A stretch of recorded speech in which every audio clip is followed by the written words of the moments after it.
Okay. Got some sleep. Got some time to chill and recover a little bit. So. Oh, Eddie Man. You and Jorg both asked me to check with Crumpy regarding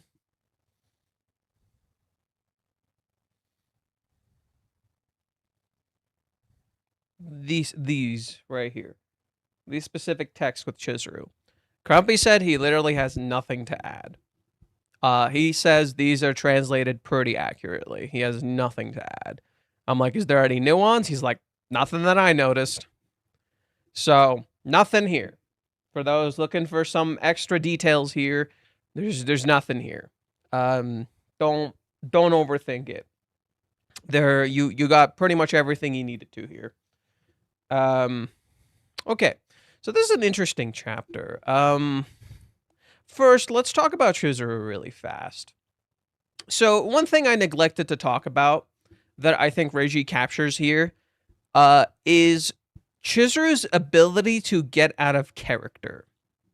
So Chizuru, okay, so the core thing I want to talk about that Reiji kind of leverages in this chapter is Chizuru knows who she is. Chizuru doesn't know what love is. Kazuya doesn't know who he is, but he knows what love is, right? I think this chapter kind of perfectly demonstrates that. In particular, Chizuru appearing completely different at the beginning as a mirror to Kazuya, who literally looks different right now, except she gets out of character. Now, she does it in a way that makes her look horrifying, but she knows who she is, so she'll do what she needs to remember that. I think that's really interesting. This idea of knowing yourself so well that you know what you need to do to get out of character, to find yourself again. Chizuru literally is showing you here. This is very subtle. I think this is very subtle, but very, very important. A lot of people talk about how Chizuru, like, what's the word I'm looking for here? How Chizuru is, like, confused on who's Mizuhara and who's Ichinose, and she's a mess and all that. But this actually goes to show she knows exactly who the fuck she is. And you're the one conflating the two acts. If anything, this is actually really important. Remember how Kazuya, in the earlier scene, 2 chapters ago, particularly, was literally like, oh, there isn't much of a difference between Mizuhara and Ichinose. Here's Chizuru literally getting out of character. As if to literally communicate to you, no, there are 2 different characters. You're wrong. There are 2 different characters. You are wrong. And this is Chizuru literally proving that. She knows exactly who she is. And when Kazuya is making that comparison of, oh, there isn't much of a difference between Mizuhara and Ichinose, that's less to do with Chizuru and more to do with him. So I think that line that we got from 433 is a misdirect. What you're not realizing about this scene is that it's a mirror to Ruka. Kazuya is talking about Chizuru when in reality he's talking about himself. And the fact that he cannot see a difference between Ichinose and Mizuhara goes to show that he cannot see a difference in himself and how he's changing because he doesn't know who he is. And if you don't know who you are, how could you possibly know who people are? Right? If you don't know who the fuck you are, how could you possibly know anyone else? How could you possibly understand other people and be like, this is the real them? So I think this is very important right now. That's one part of it, okay? Now, another thing, I can't believe I didn't notice it when I was reading the chapter. Chizuru is the only character, the only one who still has not seen Kazuya's new look. Everybody else has seen it, without exception. Every single other character has seen Kazuya's new look. Even Umi has seen Kazuya's new look. Except for Chizuru. She's the only one who still remembers this Kazuya, while he went off and changed and became someone else. Now, another aspect here, right? So that's again, there's a lot of layers in this chapter. Another aspect here that I find really interesting. There is an interesting clash happening with Chizuru's character that's a little different from Kazuya's. What do I mean? Well, with Kazuya, last chapter, we had the real world kind of catching up to Kazuya's fantasy. Like I've explained, currently in the hero's journey, where Kazuya is right now, let's go to the very bottom. I don't know exactly what step he's on, but I know what section he's in. So, Kazuya in the hero's journey is within what is called the special world, aka the fantasy world. Okay, and last chapter we kind of got a bit of a clue of the real world essentially starting to call him back. Chizuru's having something similar but different, and what I mean by that is this: this is the clash between the acting world that she's in and what she needs to do starting to happen. And this is a great example. What are the fucking odds that the rap party is going to was originally going to happen on July 11th? What are the fucking odds that would be the day that this happens? And this is set up. This is set up. There is a clash between Chizuru's love for Kazuya and her current workspace. It is starting to clash, and clash hard. Because what's happening here is that she wants Kazuya, right? She wants to interact, she wants to go and face Kazuya head on. But the acting path that she has chosen is starting to tell her, you're going to have to choose between the two. Now, Chizuru makes that choice very clearly, right? So this is really interesting. Chizuru makes that choice really clearly. Yep, I cannot go then. I have to go do something else. I cannot reschedule for anything else. Okay, she made her choice. So it looks like Chizuru knows exactly what she's about. Again, you kind of see that again. Chizuru knows exactly what she's about. But there's something interesting here. This is where it becomes fascinating in these pieces of dialogue. I think people dug into these a little too much. I'm glad I got some time away, so it got me to reflect a little bit. I definitely have to go to the rap party, but I can't delay things any longer. This is really interesting. Okay, she knows she needs to go to this party. And I think it's important for her to go to this party because she needs to succeed. Now, people are misunderstanding something here. People are thinking, Chizuru is like focusing purely on her success, or the success in the acting world is her goal. No. The success in the acting world is not Chizuru's goal. It is a means to her goal. Because if Chizuru succeeding in the acting world was her goal, then we would kind of know what we need to do much easier than before. It would be a lot easier if all she needed to do was just succeed in acting. Right? It would be pretty easy to understand and pretty straightforward. Chizuru wouldn't be so confusing. That's not what's going on, okay? I need to clear that up because I've heard a few people say that to me. That's not what's going on.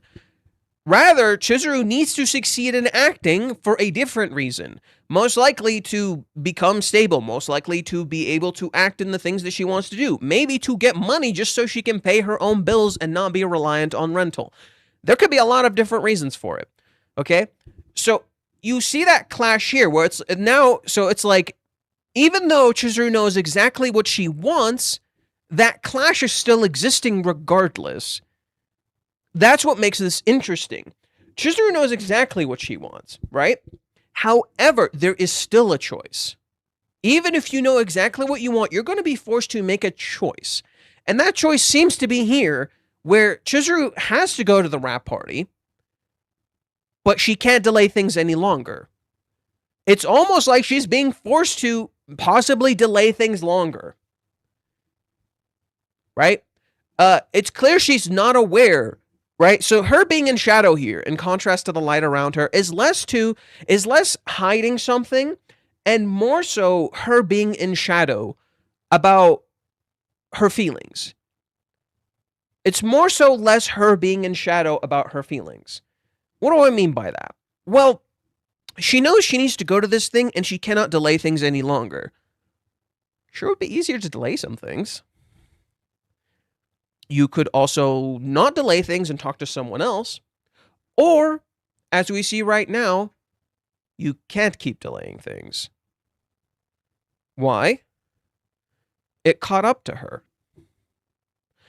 Umi is literally the character who knows all these things, and it came to her. Right? He ended up going to her. Okay? I think that's literally two things happening at once.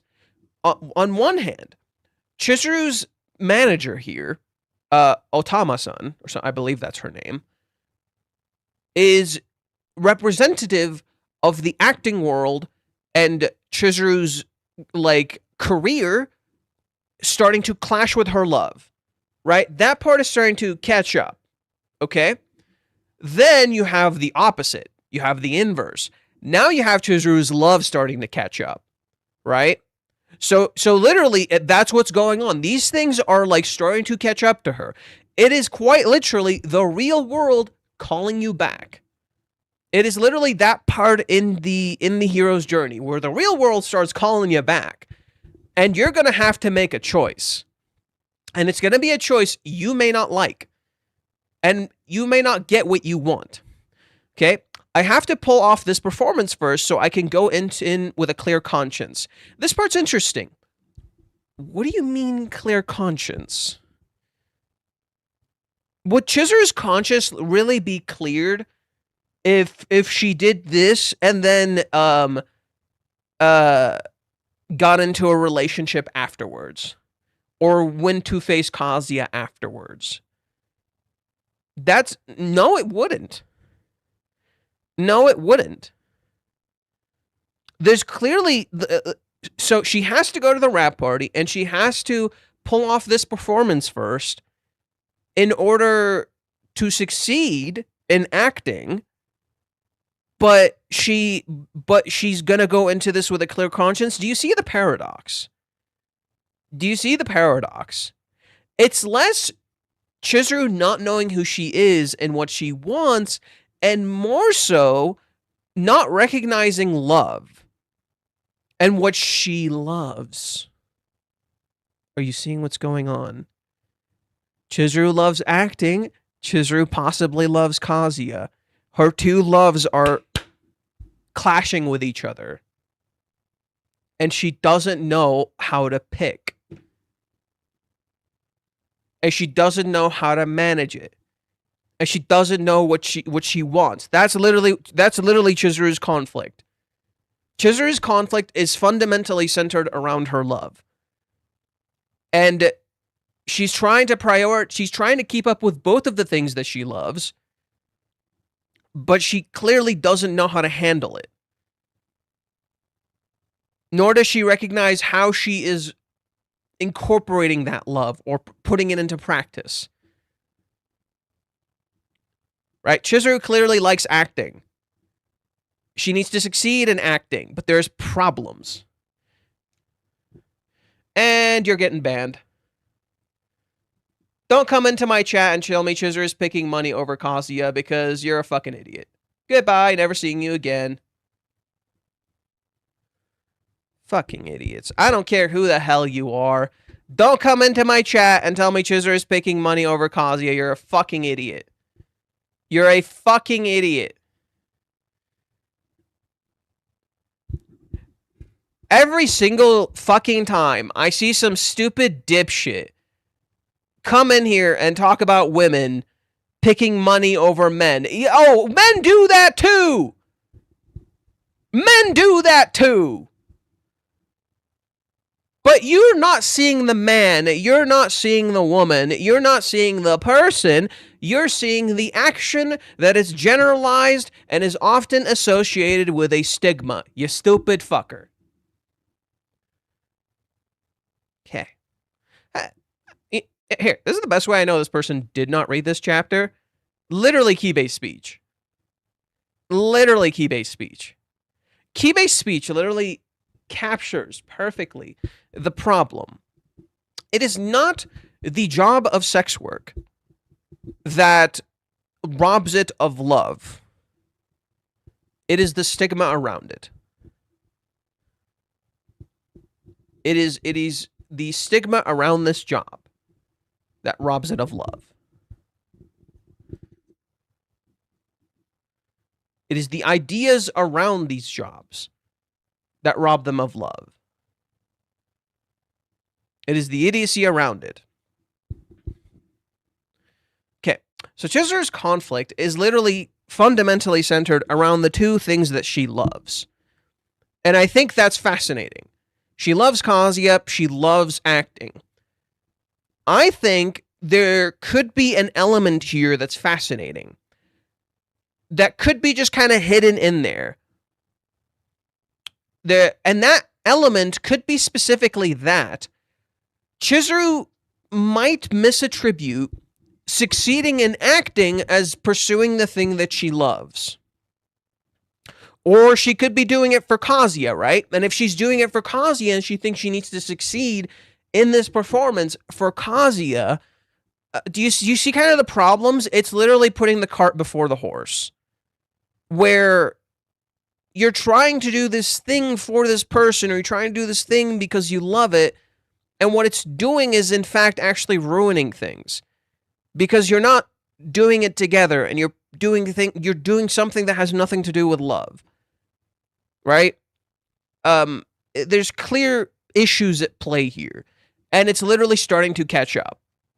Now, another interesting bit here is when you switch to Kazuya and his working out and his exercising. This seems relevant to that too. Right? This seems relevant to that too. Let me stop for a bit. I'm going to read some of the comments. I was typing something weird I found in Discord as he started this. I'm not going to say it's a fact, but it's just that it's weird if that's what he's going for. I mean, Jojo, you come up with a lot of stuff that's weird, and you think Reggie's going for that, and then it ends up not being that, so.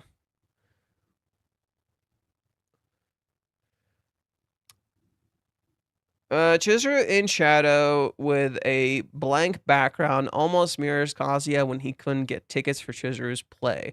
Almost like both are clashing with what they really want versus what they think they want. Close. Close.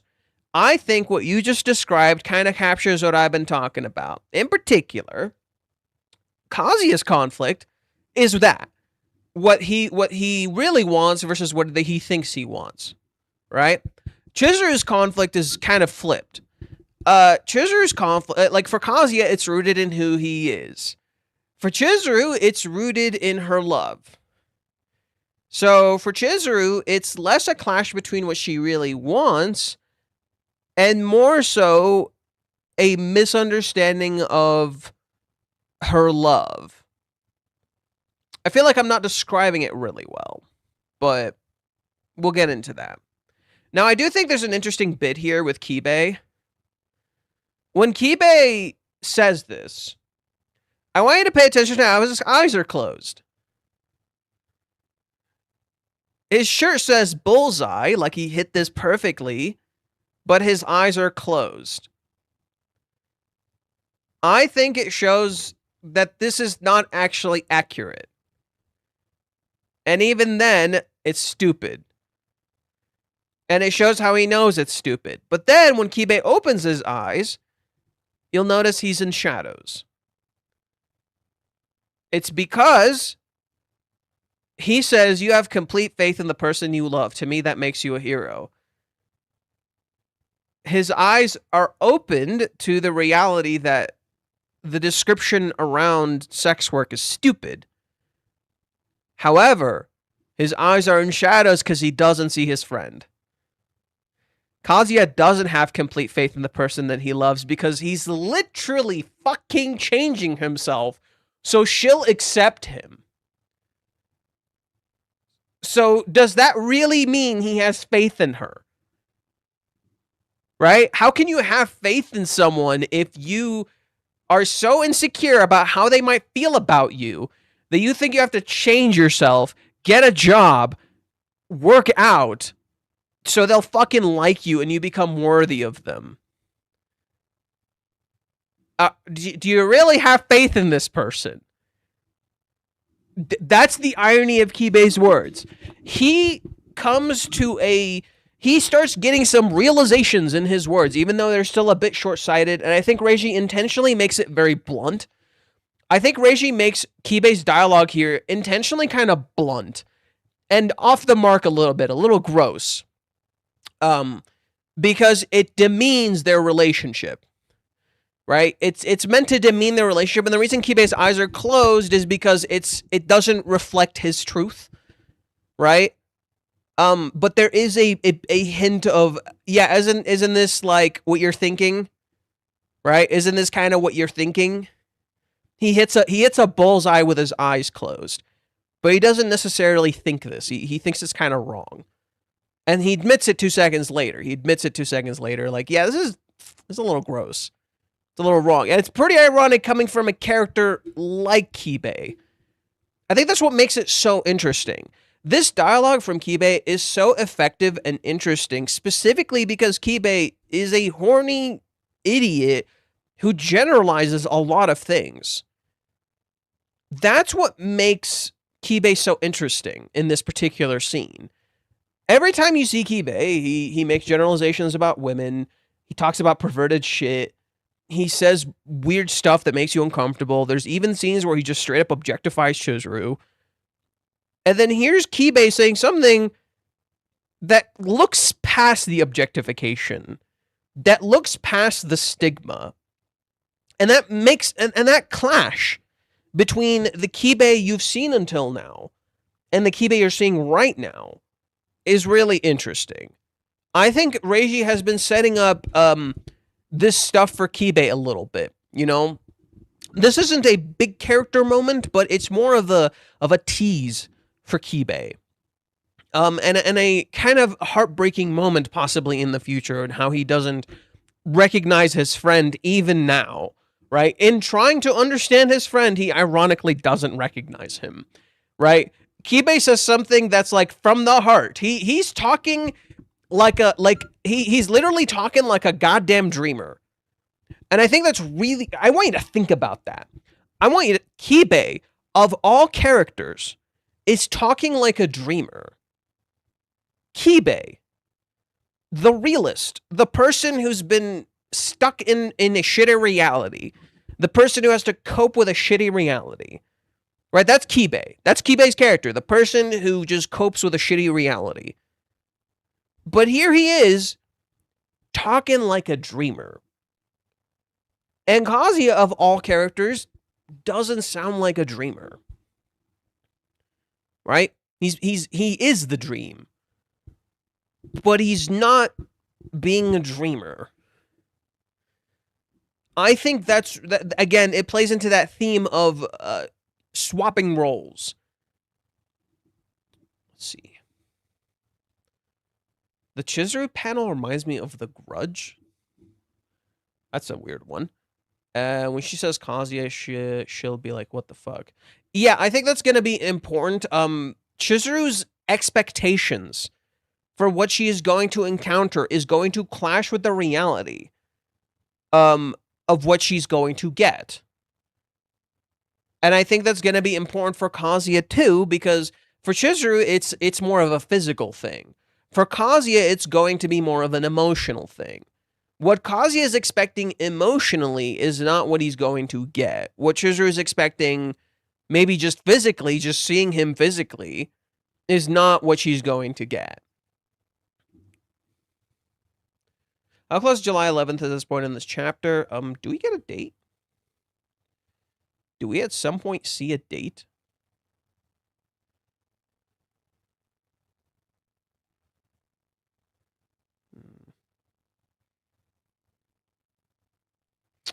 There is no date shown. It does not seem like there is any dates being shown.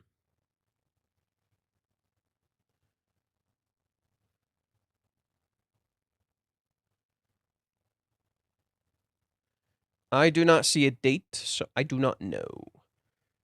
The last time we saw one, it was like almost the end of June. We saw Actually, I just realized. I just realized. I just fucking realized.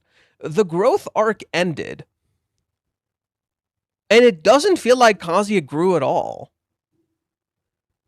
The growth arc ended, and it does not feel like Kazuya grew at all. It really makes you question, what the fuck was the point of that arc? Was there did the characters really? So Reiji described it as growth is something that you get and you can keep for 10 years later. In the first chapter, Kazuya talks about keeping his job hunting, his muscles, and his there's one other thing. Okay. In the second chapter, so technically those are things he can keep in the future. In the second chapter, what did he get that he could keep 10 years from now? So we can look at it. I mean, he literally got something. He literally got something from Mommy, but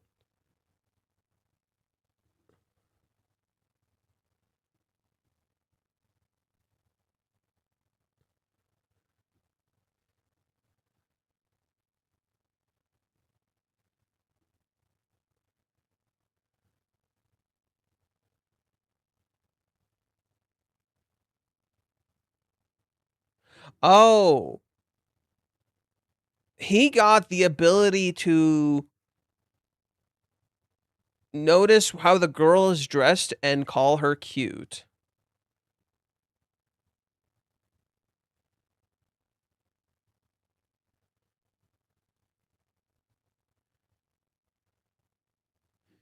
He got the foresight to think about how Chizuru is going to dress and compliment her on that through interacting with Mommy. Okay.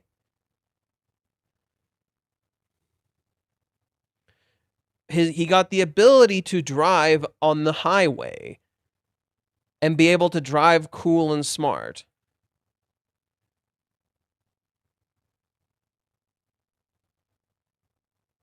Interesting. So he started the chapter not being able to focus on the road. He ends the chapter being able to focus on the road. So he got that ability to focus. Okay. The next chapter involves Ruka a little bit. So what did he get in this chapter? Right. What did Kazuya get in this chapter?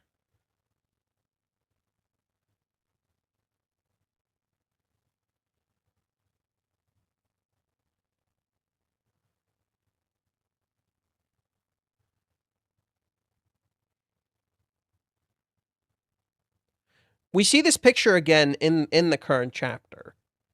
Okay, so the first chapter, he got the realization, oh.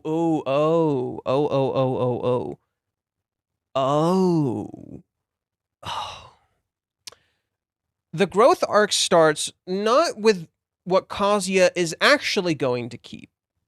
Okay. I think I understand a little bit. This arc is kind of interesting, actually, in retrospect. Okay, the arc starts not with what Kazuya is going to keep. Not with what Kazuya is going to keep, but what he could keep. That's what he learned. He learned how to keep things in the future if he keeps working on them. He literally learned the lesson of growth, not what he's actually... Like, these things may not last, but he learned they could last. He learned what could last even if he doesn't have Chizuru. So he is learning lessons, even though the way he's learning them is wrong, if that makes sense. He is learning lessons that are useful. He learned the idea of growth, which is to retain something in the future. That he can still have his muscles, his license, and his job hunting, right? He doesn't have them yet, but he could.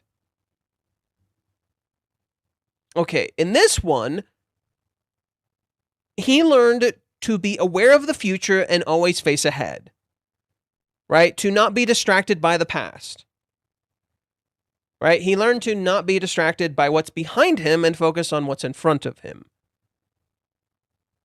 Okay?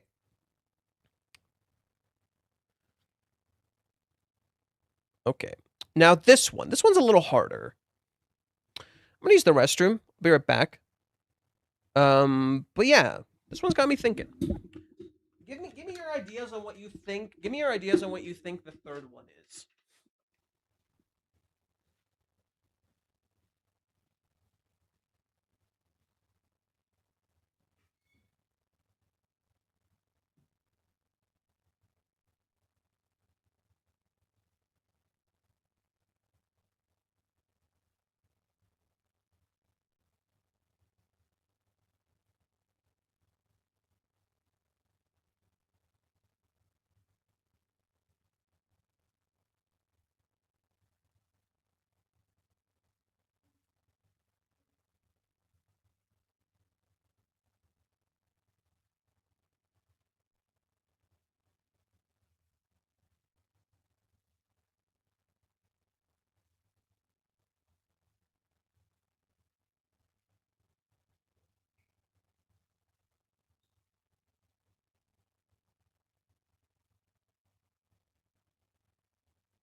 Okay.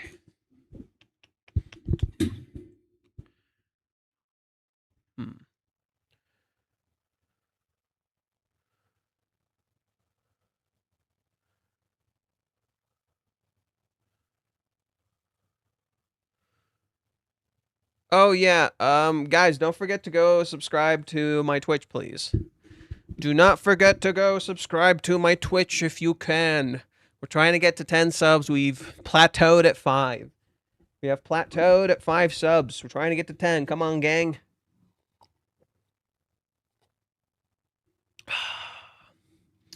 Delicious. Okay, so this one, what's the lesson here? So the theme is looking on the water, the ripples on the water surface. Ruka is just looking at the reflection in the water. She's not actually seeing the truth. 5 subs. On Twitch. When you subscribe on Twitch, you pay me. That's different from subbing on YouTube. Subbing on YouTube is like following on Twitch. I have 58 followers on Twitch. Subs, I have 5. So that means 5 people paid me.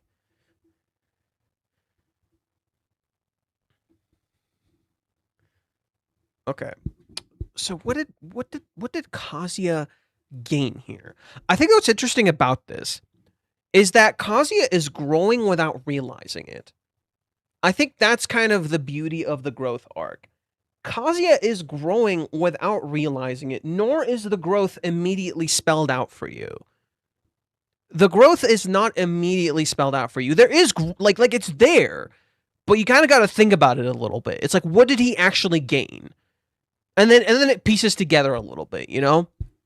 Like in the first one, you get the impression that what he gained is that he gained all these things, right? He gained physical objects, right? But Reiji straight up tells you it's not the physical objects that you gain. It's something you can keep 10 years later, right?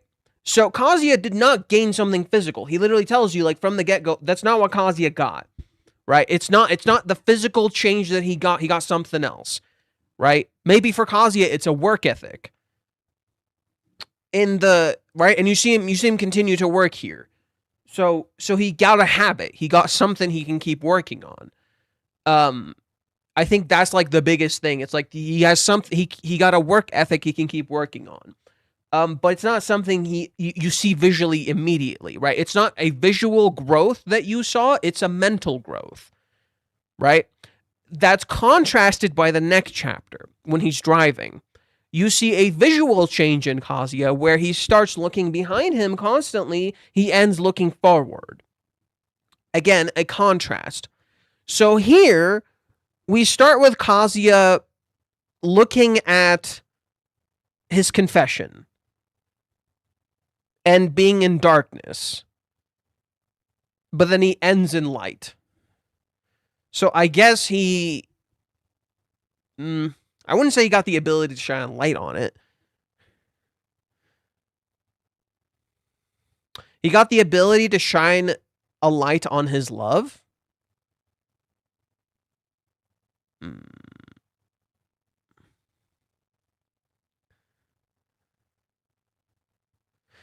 Interesting. Minnie says the exact same words here in the next chapter. I just realized that. Mizuhara is waiting for the perfect unforgettable moment even after we start dating. Listen to what Minnie says here.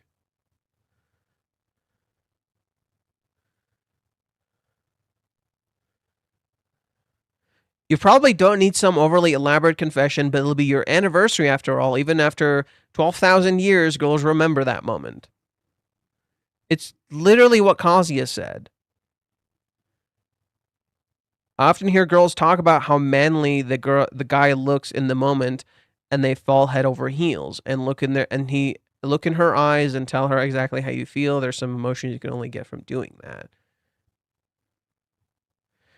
So what Reiji did here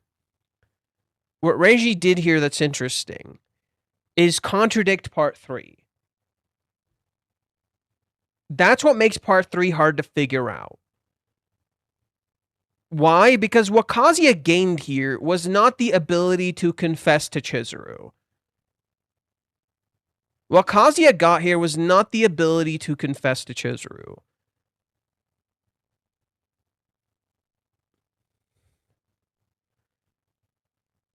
So what did he get here?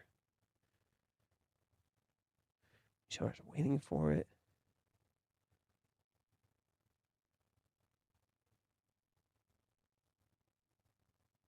He didn't get the ability to do something for someone else because he already had that. So how did he grow? How did Kazuya grow here?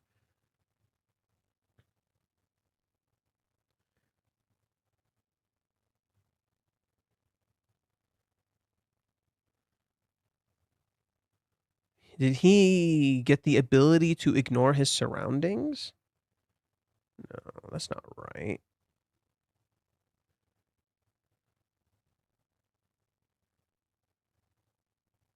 Yeah, I don't know how he grew in this one. This one I don't know about. I don't know. The last one is more of a long-term learn, where he still remembers this guy, but clearly he didn't leave as much of an impact. Oh, we never read with the Japanese text here. I wrote it out for you guys, but since some people don't read what I write on YouTube, I'll read what it's supposed to say in the Japanese text. All right.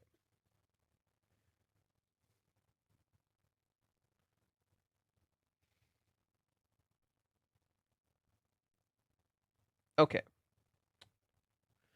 Page 1. This reads right here. Kazuya is agonizing over his important confession, but his brain stops working over a casual remark from Yamori-san.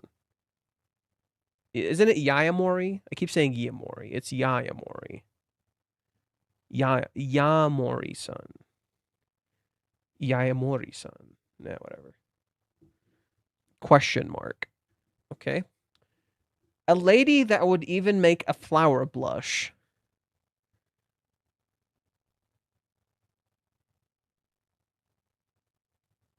Huh.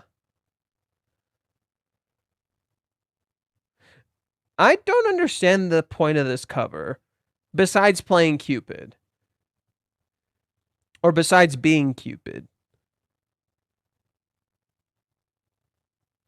And the fact that it looks like a Kingdom Hearts cover. I'm a Kingdom Hearts fan. Shut the fuck up. I'm listening to Kingdom Hearts music right now.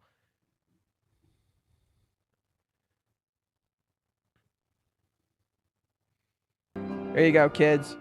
Hear the Kingdom Hearts music I'm listening to. Hear the Kingdom Hearts music I'm listening to, motherfuckers. Yeah, let's switch to something else. Roxas, my boy. Okay. A lady that will even make a flower blush. Why is this the cover? I don't know. Yeah, I don't understand. Actually, I don't even know what the theme of this chapter is.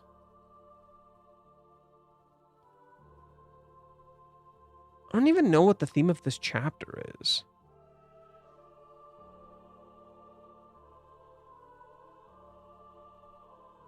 Yeah, I have no clue. There's so much going on in this chapter, I have no idea what the cohesive theme is. And then the last page, it reads, Umi-kun, who happens to know a lot of stuff, appears before Mizuhara, question mark? Next time, manager. So, some stuff, some light details. Around June-ish, like June 30th or June 20th or something like that, Reiji showed this. Reiji showed this picture of Chizuru. So this chapter is significant to this particular image of Chizuru. And I think that's important. Determination seems to be a central theme in this chapter. Determination in particular seems to be a central theme in this chapter. And Kazuya looks at Chizuru, who looks determined in his head, and he can't do it. Right? But Kazuya can keep working out. Okay? Then, when Kibei says what he says to him, Kazuya looks a lot more determined. So, Kazuya seems to find determination externally. You can see a parallel to that in 433, right? In 433, Kazuya is working on his own, like he keeps doing push-ups on his own. He doesn't need external motivation for that. But when he tries to confess to Chizuru here, he couldn't at first. Then, when he considers how she would feel and how it would make her happy, he can do it. So, I still don't know what he gained here, because this is something he already had. But this is interesting all the same. This is interesting all the same. Right? That Reiji is showing you subtly that Kazuya has this conflict where when it's about him, he can't do it. But when he gets external motivation, he can. In contrast, Chizuru does exactly what she needs to for her.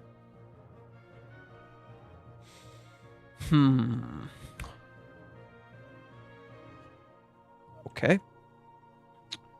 The Cupids in the bottom, maybe it's don't see, don't speak, don't hear evil being the odd man out. What? I don't get it. Like, that one isn't covering its mouth. There's no one covering their ear. I think that's a bit of fishing. I don't know about that one. I came down on confession being the theme, but I think this is just the top level. I don't know what else it could be either. I mean, we get chapters like this. This has been happening to me a lot, to be honest, where I keep getting chapters where I'm just like, what the fuck is the theme? And then the moment I figure out the theme, the entire chapter makes perfect sense. That's the biggest thing I can teach you about Rent-A-Girlfriend as a story. Once you understand the theme, and not a theme you made the fuck up, I mean, like, actually dig in there and try to figure out what the story's trying to talk about, it just, like, all slams together. And usually there is an indicator on what the theme is. Usually there's an indicator on what the theme is. Something that, when you think about it, clicks with everything else that was spoken to. So, for instance, the first chapter in the growth arc is about looking in a mirror. Okay? And then, what do you see? Kazuya starts self-reflecting. Get it? He's literally looking at a mirror, and that's contrasted with him self-reflecting. And then you put it together, and it feels like the theme would be looking at your self-reflection. You're looking at your self-reflection. In this one right here, it builds on that theme. Rather than looking at a mirror of yourself, you're looking in the mirror to look at someone else. Right? Then you go to 433, it builds on that again. Rather than looking at a mirror at all, you look at a water. You look at water, which could reflect back at you, but it can also be see-through. So you're not really seeing things, you're seeing what you want to see. You're seeing the ripples on the water surface. Then you remove mirrors completely. Right? So you build with the idea of mirrors, then you slowly fade the mirror out, and then there's no more mirrors, there's only what you choose to see. And that in itself is the mirror. Now, we're done with the idea of mirrors in our growth arc, and we come here. So to me, the chapter's interesting because it begins with a stray remark from Minnie that throws Kazuya's entire routine into disarray, and it ends with Umi suddenly showing up to seemingly throw Chizuru's routine into disarray by just making a comment or a remark or something, or asking a question that could get Chizuru to focus on something else. So, Reiji, what he does in this chapter is create a parallel between Minnie and Umi.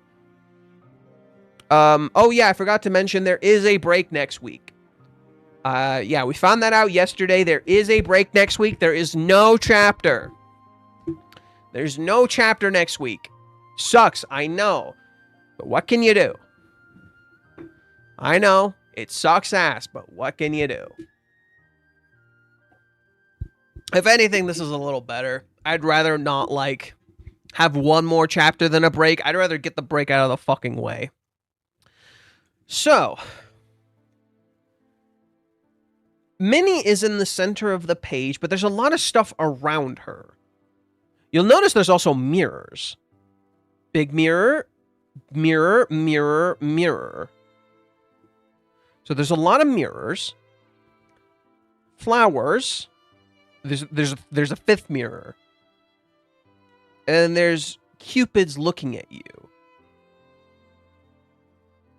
Minnie is perfectly centered around all of this, and she's looking directly at you.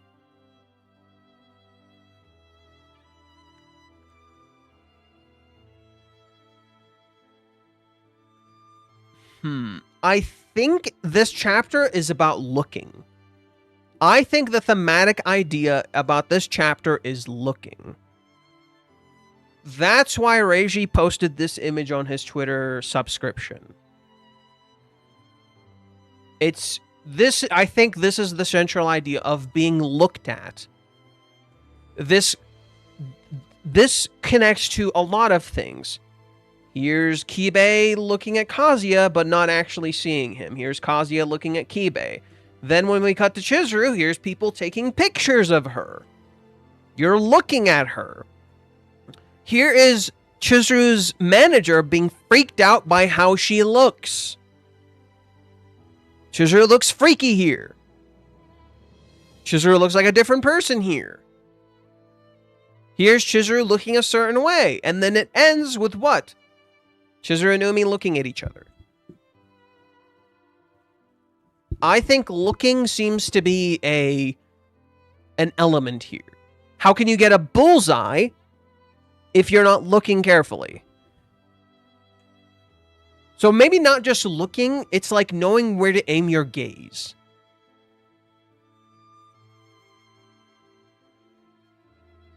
Maybe a little more. Okay, so let's expand it. It's not just looking, it's being able to look at your target. Right? Being able to look at your target. I think maybe that's it. That could tie thematically into everything, right? Minnie literally says, did you ever look... So, like, what does she say exactly? Did you actually confess your feelings to Chizuru? Like, look her right in the eyes and saying you love her. Yeah. He never did that. Right? Looking right at the eyes.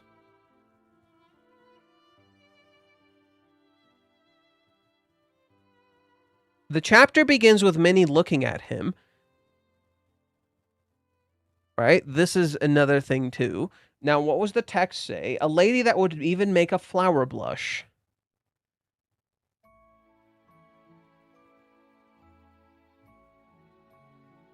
She's surrounded by there's even roses painted on the walls, or like a rose pattern. So I think it's also about looking cute. Or cuteness, or maybe looks have to do with cuteness too. I'm not sure. A lady that would even make a flower blush. There was a word highlighted here. Yeah, what's this text? What's this little text here? Let me ask Crumpy. I doubt he'll answer.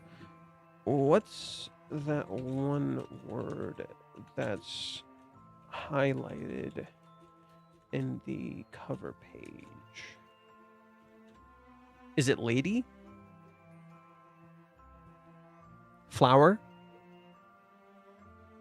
Okay. Flower. When Kazuya imagines it, it's in the flower field. Looking at a flower. Kibe, the flower story. Kibe, the flower story. This is directly the hibiscus, okay?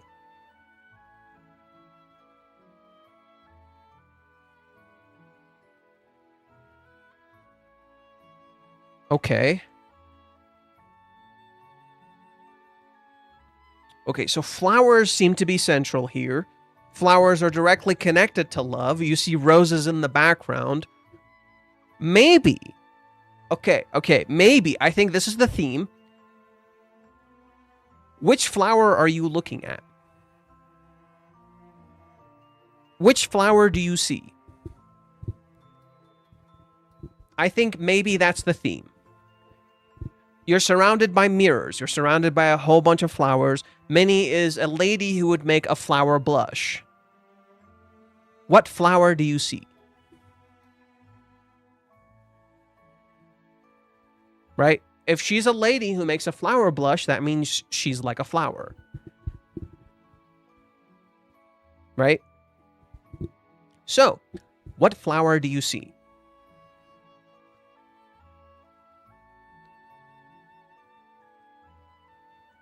Kibe sees a flower. Right? Kibe sees Kazuya's faith in the flower. Kazuya imagines Chizuru in a flower field. And he can't look at her. Minnie is a lady who will make a flower blush.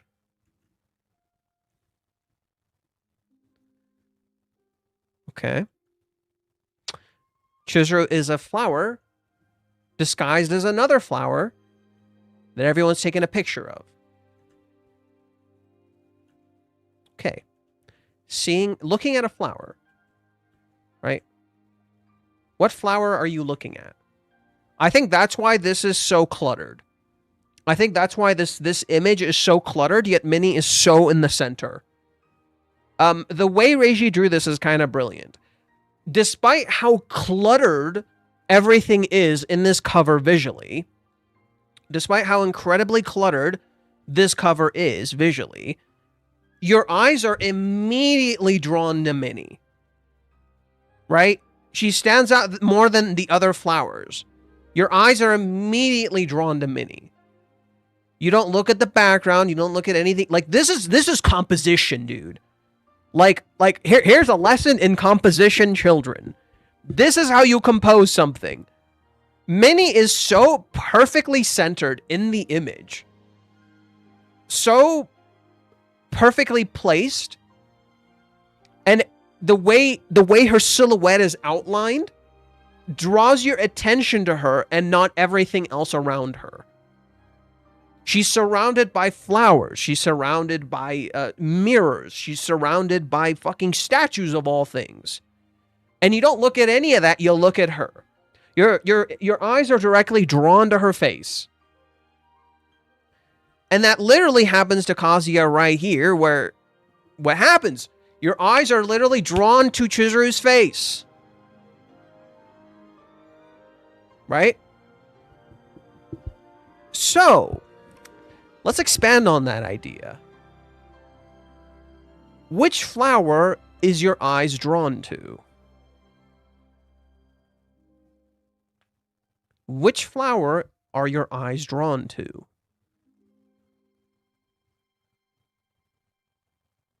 That doesn't seem totally right. Okay, but where are your eyes drawn to? We're getting somewhere. We're getting somewhere. The chapter cover reminds me of a vintage photograph. Kinda. It reminds me of this from Kingdom Hearts.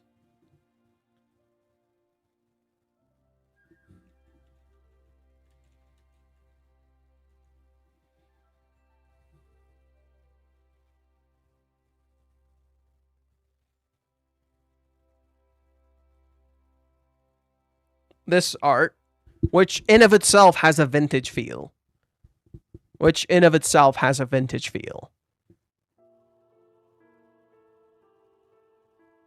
Yeah.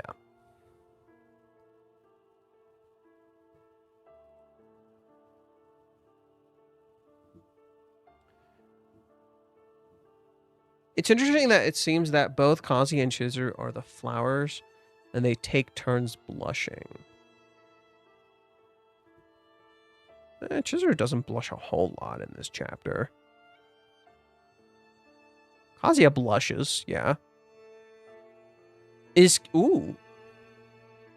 Kibe a flower that made Kazuya blush?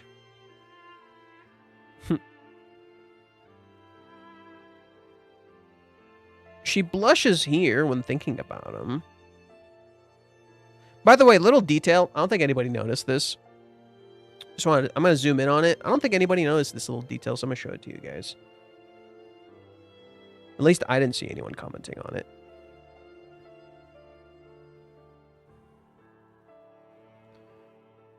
You'll notice Chizuru is adjusting her hair to show her ear as she's bowing down. It's to show honesty, right? It's to be respectful.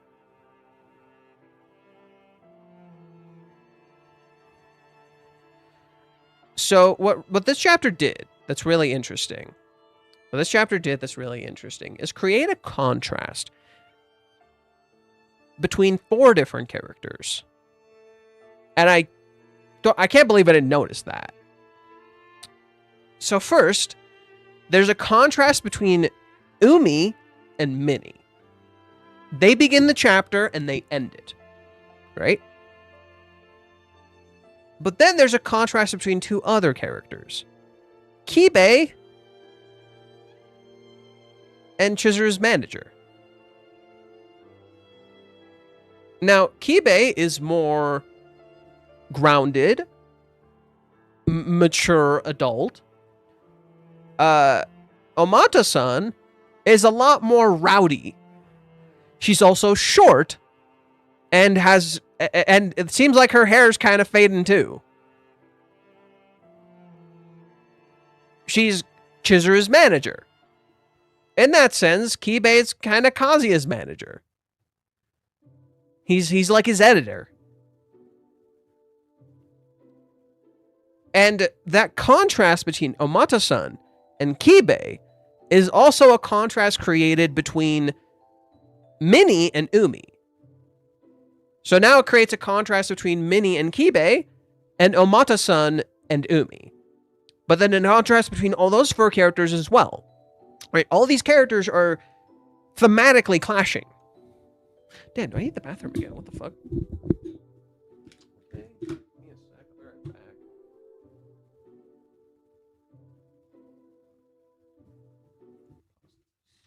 Okay, what's up? What's up, guys?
Sorry about that. Had to feed the cat and use the restroom. Both of which were quite necessary. Let's see. Yeah, let's listen to this. Okay. So, I think we've kind of talked about enough for now. Let's go read what Mute said. Let's change the pace a little bit. Change the pace is good. Alright, we don't want to linger on this too much. I'll read some of the comments before I start with Mute. So Umi is going to be the one who's going to make Chizuru confront her issues before July 11th. I don't know. I think Umi will maybe bring about some of the conflict she's not facing, like Ruka, where her conscience is not cleared about Ruka. Her conflicts with Kazuya are not cleared and are not healthy, so these are things to face and address. So stuff like that. I also said that Chizuru is hiding behind what she says. There's a contradiction. I don't know if she's hiding as more so that she's not aware. I think there is a thematic idea of being blind. The characters are like blind to what's going on around them. Like, and I don't mean like they're choosing to be blind. They literally are blind. I think. Between what she says and what she truly wants, that can be resolved if she just honest conversation with Kazuya. But Kazuya won't be honest. It's both of them. They both gotta be honest. You could say maybe Chizuru can't differentiate from her love for Kazuya and acting. Yes, I think that's a part of it. Kazuya is also starting to look like someone else. And that could influence how she feels. Would workout and getting buff would be a great confidence boost? Not necessarily, no. See, this is a part of the contradiction of working out. It can. You're right. It can. Hold on, my family's here. I'm gonna talk to them real quick.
do not remember where the fuck we were.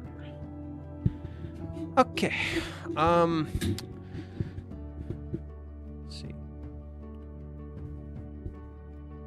Oh, we were talking about working out being a confidence boost. It can be. Absolutely.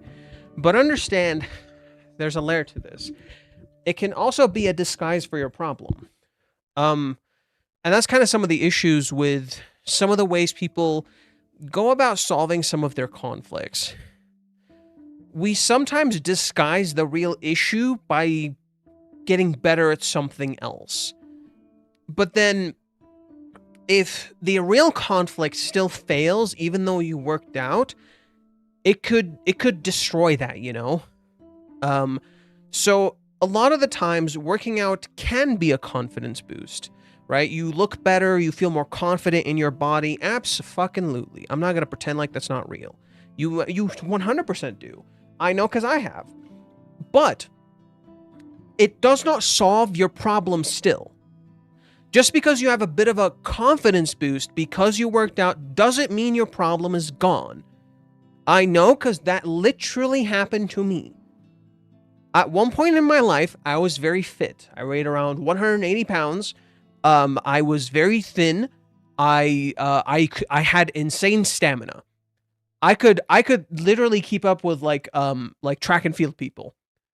I remember one time, my friends like did something and I was chasing them, and then I realized like midway through the run, I'm like, huh, I'm like not out of breath, and they're like dying.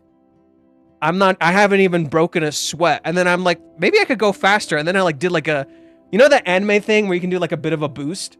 That literally like happened to me in real life. And then I'm just like, boom, and I just grabbed them. Like, what the fuck? What the fuck?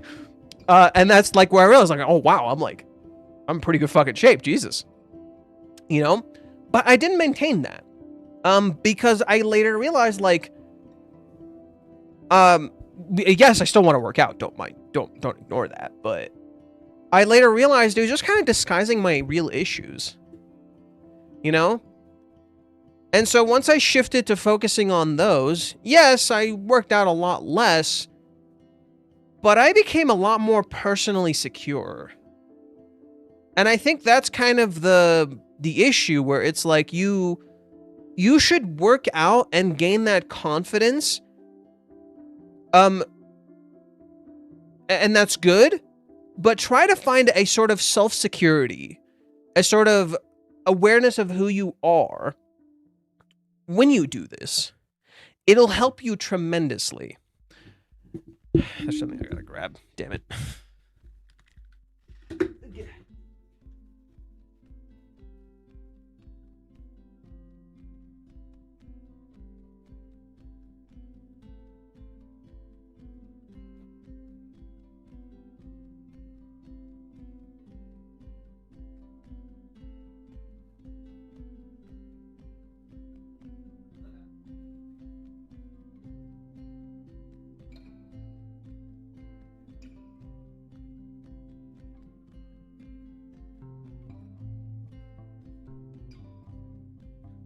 Okay, sorry about that. But yeah, that's the problem with Kazuya's working out. It is good for him. It's not solving his problem. Right? Cool. It's giving him a confidence boost, but that's what Reiji's doing that's what makes what Reiji's doing so interesting. What if Kazuya has every single thing he believed he was lacking and fails anyway? Job, working out. What was the other thing on his list? He had one other thing.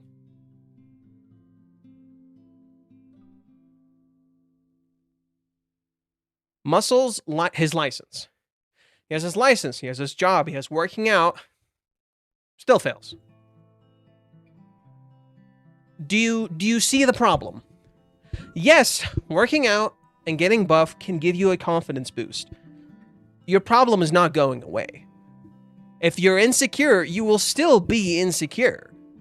It's just now you have a better mask for it. That's the issue. There's just a better mask for your insecurity. It's still there. Why do you think there are a lot of buff people who are assholes? Who are little petty babies? Who can't fucking do anything? They're little whiny bitches.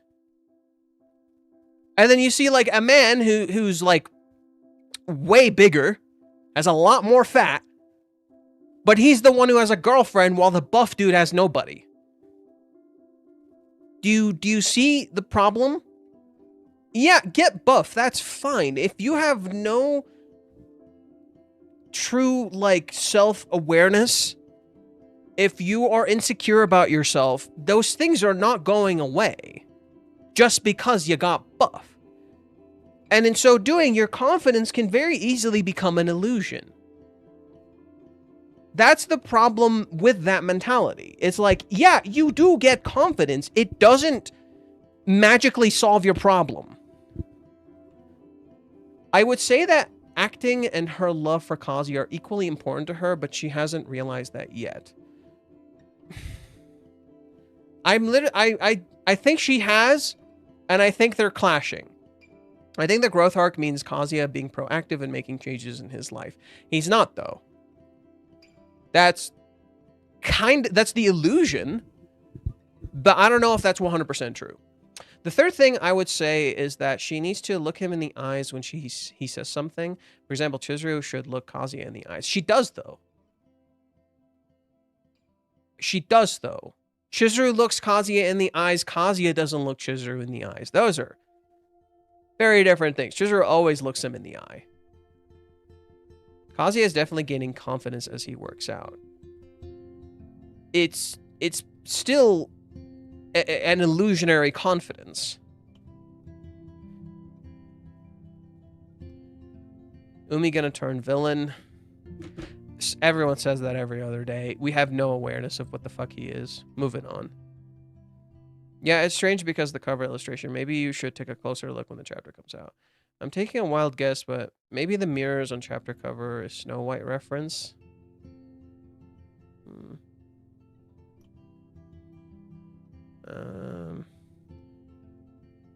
I don't see it. Like, mirror, mirror on the wall, tell me who's the fairest of them all.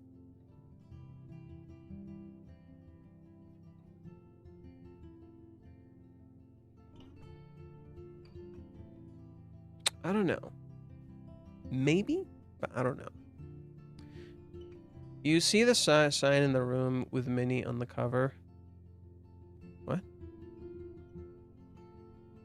I'm confused. What sign? What are you referring to? That was sign? This? That's not an S.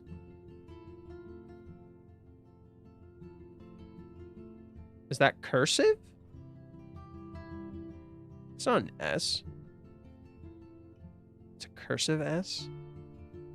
This is why I fucking hate cursive. But I don't think Reiji is like trying to get anything particular about that. I don't know.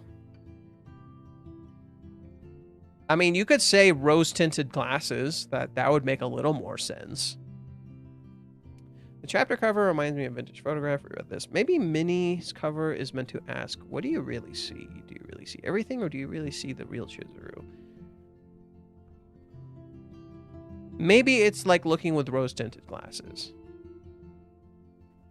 I count 3 or 4 times you left the desk in the stream. Hey, I got shit going on. Just be happy I'm fucking streaming for you, boy. Except me, I like it. All my homies say fuck cursive except me, I like it.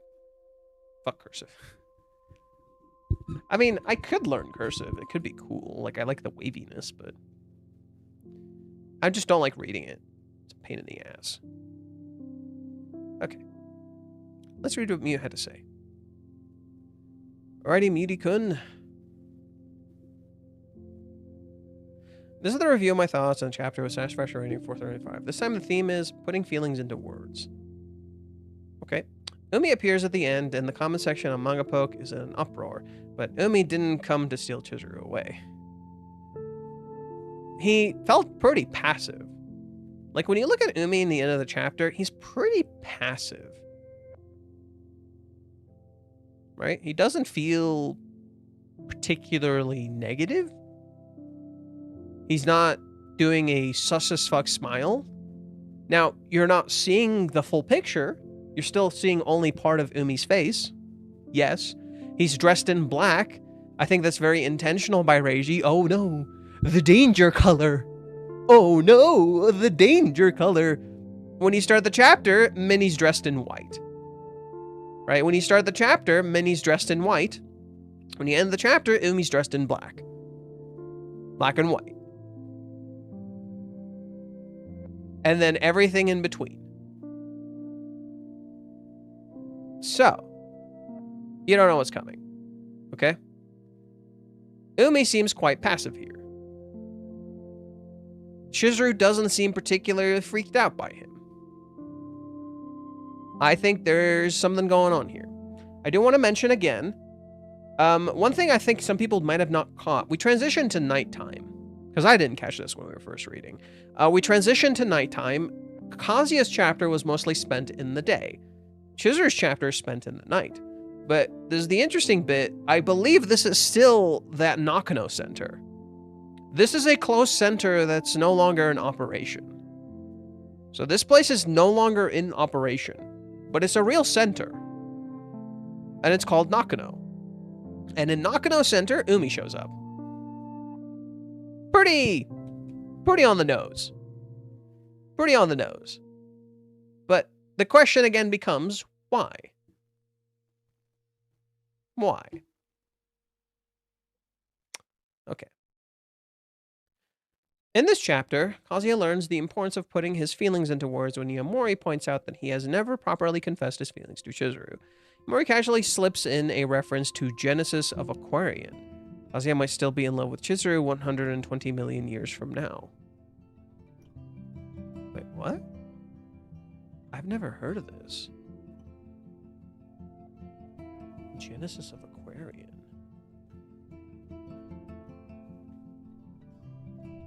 What the hell is that? Oh, I have definitely not seen this.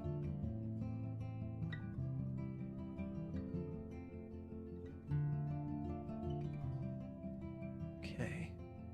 Set in the future, a giant fighting machine called the Aquarian is humanity's only effective weapon in the fight against technology advanced species called the Shadow Angels. Hi, Evangelion! Probably before Evangelion. Or maybe after. Okay. Okay. So Minnie has a thing she's into. Minnie has a thing she's into. Got it. Mankind was at the mercy of mythical creatures known as Shadow Angels. Okay. Immortal winged beings with overwhelming powers and technology. That is, until one of their kind, Apollonius, fell in love with a female human warrior, Ciliana. Apollonius joins forces with humans to free mankind from oppression by using the legendary giant fighting robot Aquarian.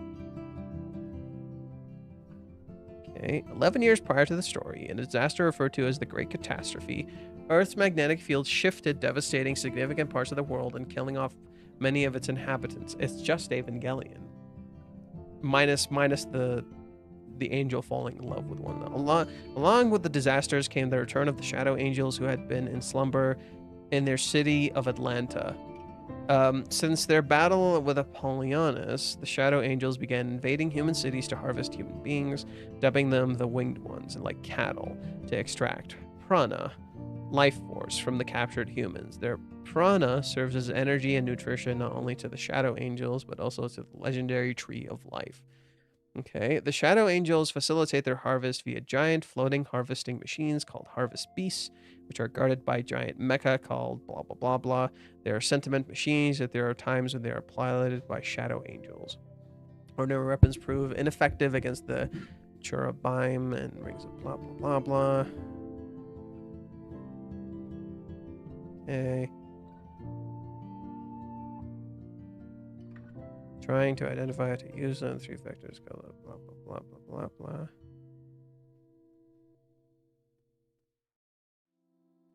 "13-year-old Apollo, who seems to be the reincarnation of Apollonios. They became convinced that when he single-handedly takes control of the vector soul." Okay. Religious references. Okay.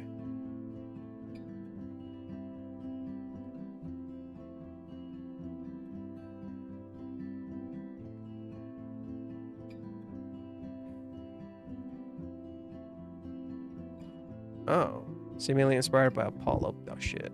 The great god of light and Prometheus, who gave fire to humans and was punished by Zeus by having an eagle feast on his liver. Similarly, Apollonios is a shadow angel who seems to have light-like powers and gives the humans a fighting chance against the shadow angels when the Aquarian loses his wings, punishment for their other shadow angels like Apollonios or Tiana. Aquarian's Apollonios dies and is believed to be reincarnated as the protagonist Apollo, while the Greek god Apollo is stated to have been born in the bank of a lake. Aquarian's Apollo is given his name after he swam in a lake.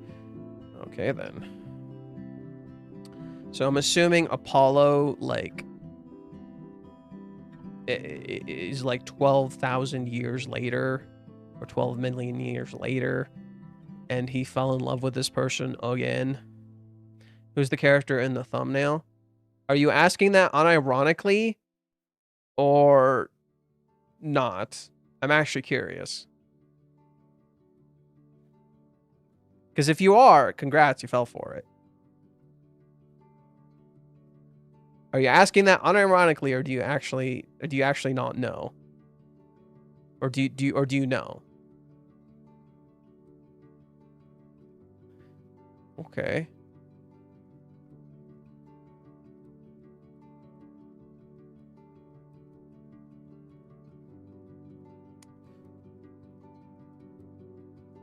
When Kazuya fantasizes about going on a date with Chizuru, he also imagines her wearing... Okay, so... Reincarnation, the god of light, Apollo, and the bringer of fire. This thematically works for a few reasons. Kazuya is the person who shines light on the darkness.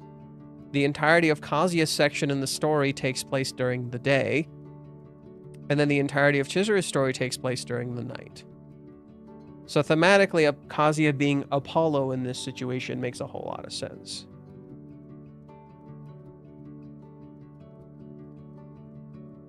Okay, when Kazuya fantasizes about going on a date with Chizuru, he always imagines her wearing the outfit she wore on the second date.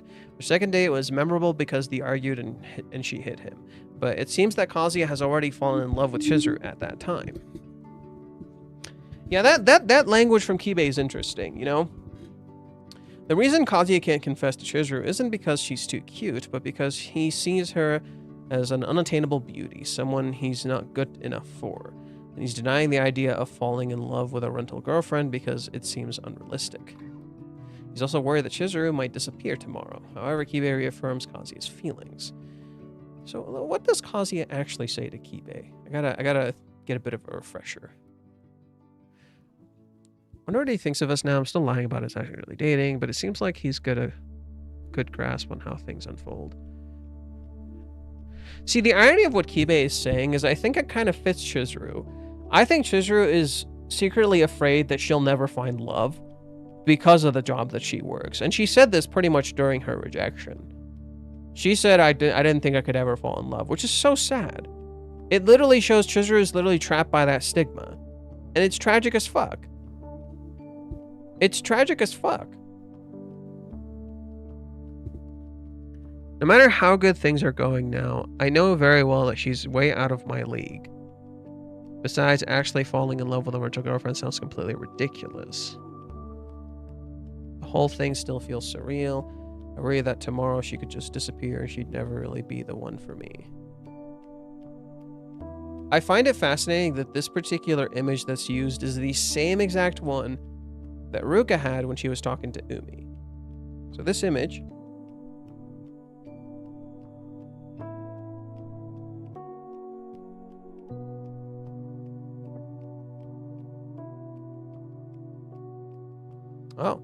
Actually, no, it's not.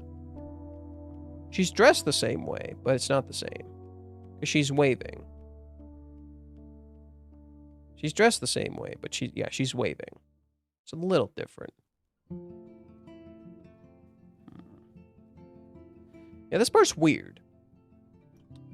Kazuya is voicing a real feeling, a real fear, but it seems to be rooted in that stigma. It seems to be very rooted in that stigma. July 11th, hope will be something good, but also the anime made the debut at Night Tsunami and Earthquake anniversary in Japan. Oh yeah. Well, I know that's when the anime made its debut. I didn't know it was a tsunami and earthquake anniversary in Japan. What we found out about July 11th is that it has a connotation to time travel. For some weird reason, a lot of time travel stories have a direct connection to July 11th. Why? I don't fucking know. There was like a movie, you know, has something to do with 7-Eleven and time traveling. But there's a repeating motif of July 11th just being connected to time travel for some reason. Reiji references Steins Gate as soon as this starts. It's a little too on the nose. This part's interesting. Yeah, this part, I'm having a little bit of a hard time breaking it down because I think it's very complicated. Rent-A-Girlfriend explores the themes of whether Kazuya and Chizuru's relationship was a pseudo-romance or not, whether a romantic relationship between a rental girlfriend and her client could exist. However, Kibei's words in the episode have broken down the boundary between work and romance. This should have resolved some of the reader's lingering questions. By putting Kazuya's worries and what Kibei was thinking into words, it became easier for readers to understand. Kazuya was moved by Kibei's words and sat down on his PC to think of what to say to confess to Chizuru, determined to face her head on once again. These pages show him overcoming his self-doubt, expressing his new resolve. Okay. Is there any significance to performing at Nakano-san Plaza, which closed in 2023? Is it related to drawing references? Chizuru playing an American character, which is unexpected, but judging from the number of media outlets covering the dress rehearsal, it seems to be fairly large production. It's unclear why imitating Sadako caused her to leave the role. I think that's intentional because Reiji references Sadako in the Odaiba date. In particular, Sadako is from the ring, which Chizuru was carrying in the date. Okay. Manager Omata, who sent Chizuru a message in episode 99, makes her first appearance. Omata is also a place name in Nakano City. Really? Oh, like in Reiji's hometown. My bad. Chizuru's decision to decline the wrap-up party after the play and prioritize her date with Kazuya is clarifications of her feelings. I can't put this off any longer. And this time, I'll finally come to a decision. Okay.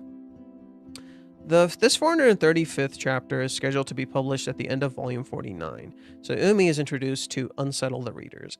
I think there are two reasons why readers get upset when Umi appears. The first is that readers don't trust Umi. They think that Umi will come between Kazuya and Chizuru and cause trouble. The second complaint is that the story's progression slows down.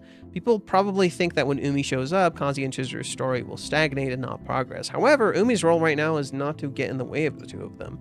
See, I think that's fundamentally incorrect, because every time he shows up, they get closer. Like, without question.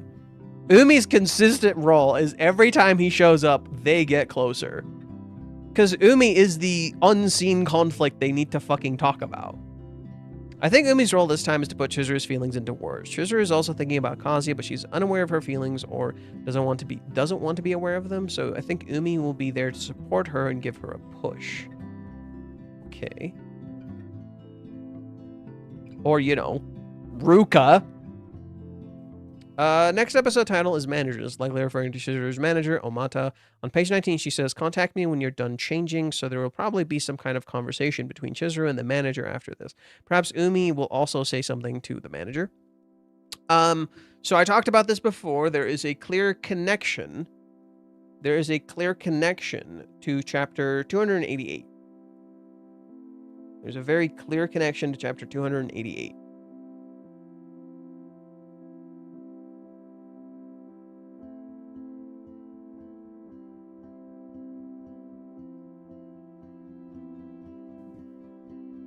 When Umi visits Chizuru's place, look at what he says.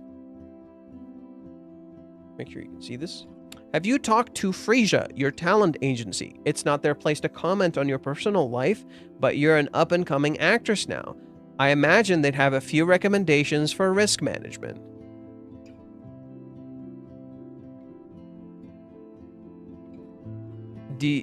Are you starting to see some of the connection? Are you starting to see some of the connection? Umi suddenly shows up after having told Chizuru about risk management when it comes to Kazuya living with her and her relationship with him. It's too perfect. The setup's right there if you just reread. And now Umi is right there when her manager is right there. What are the odds? It's too on the nose. Of course you would want to ask a manager for some advice. See what they can do or something. It's too well timed.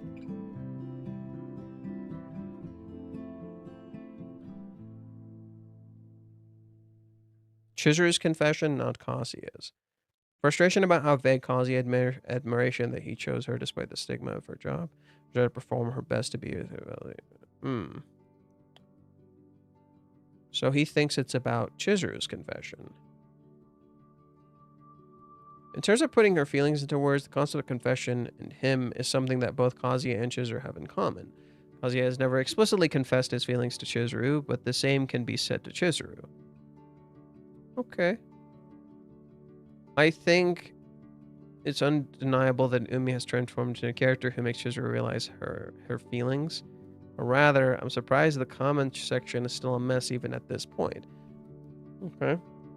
In romantic comedies, the handsome guy who appears before the protagonist is typically a love rival, so it's understandable to think that way. A year has passed since the entering the best new chapter was announced, but I think we're nearing the end. Okay. The same concerns that Kazuya has in this chapter are those that Chizuru herself has had since the beginning of the film fundraising campaign. I find the impression some readers have of the pacing of the story a little strange.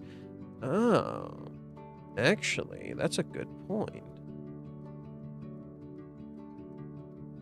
Getting serious about a under girlfriend, he's not that stupid. But Chizuru knows this.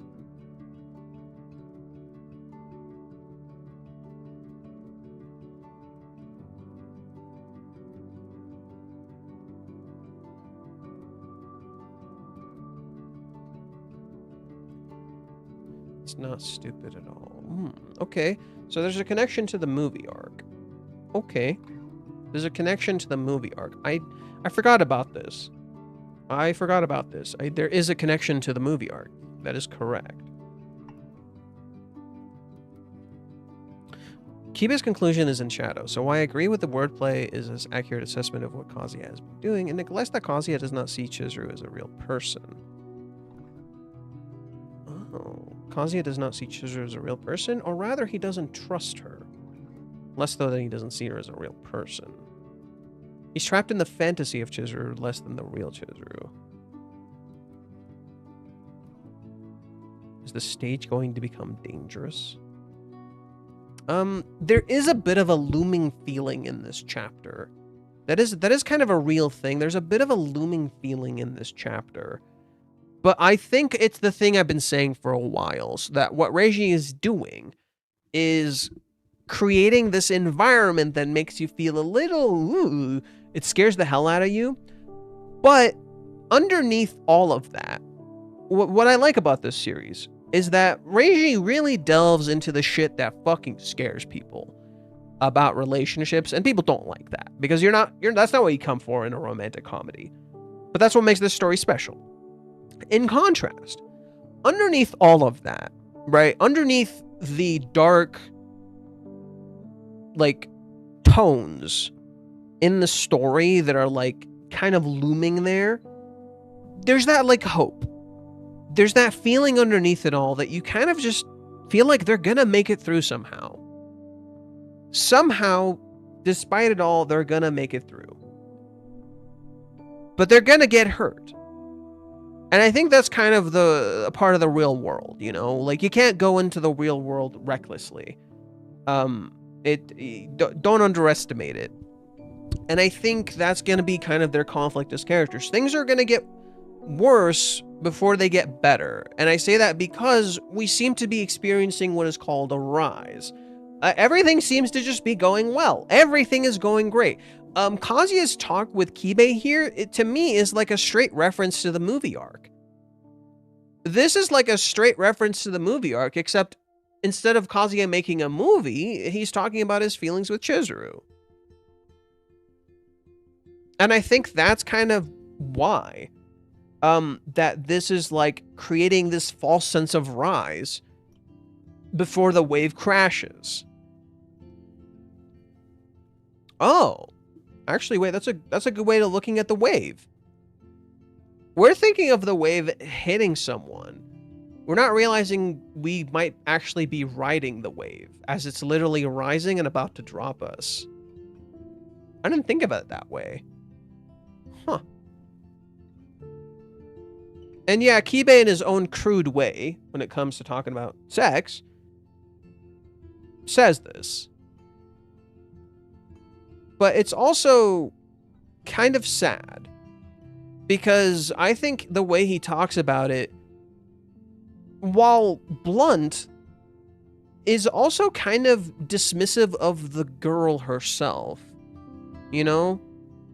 Like, I think he puts a lot onto Kazuya's character, and despite starting to understand a person who, or a woman who might sell herself, quote unquote, he doesn't fully see her yet. Rather, he's focusing a lot on the guy. But it's showing Kibe starting to understand. I just don't think he's quite there yet. Like, he still sees her as a woman who sells herself a little bit. And I do think that stigma is still kinda there. There seems to be imagery of Kazuya riding the wave too, so I don't think that's a bad takeaway. A big one is him being on the floor in 433, where it looks like he's like a fish with his hands sprayed out in that weird way. And his bed literally is full of like marine life.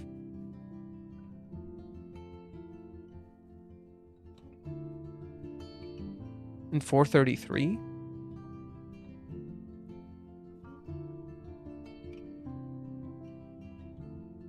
Wait, in 433 or 426? I'm confused. Here? Here? This?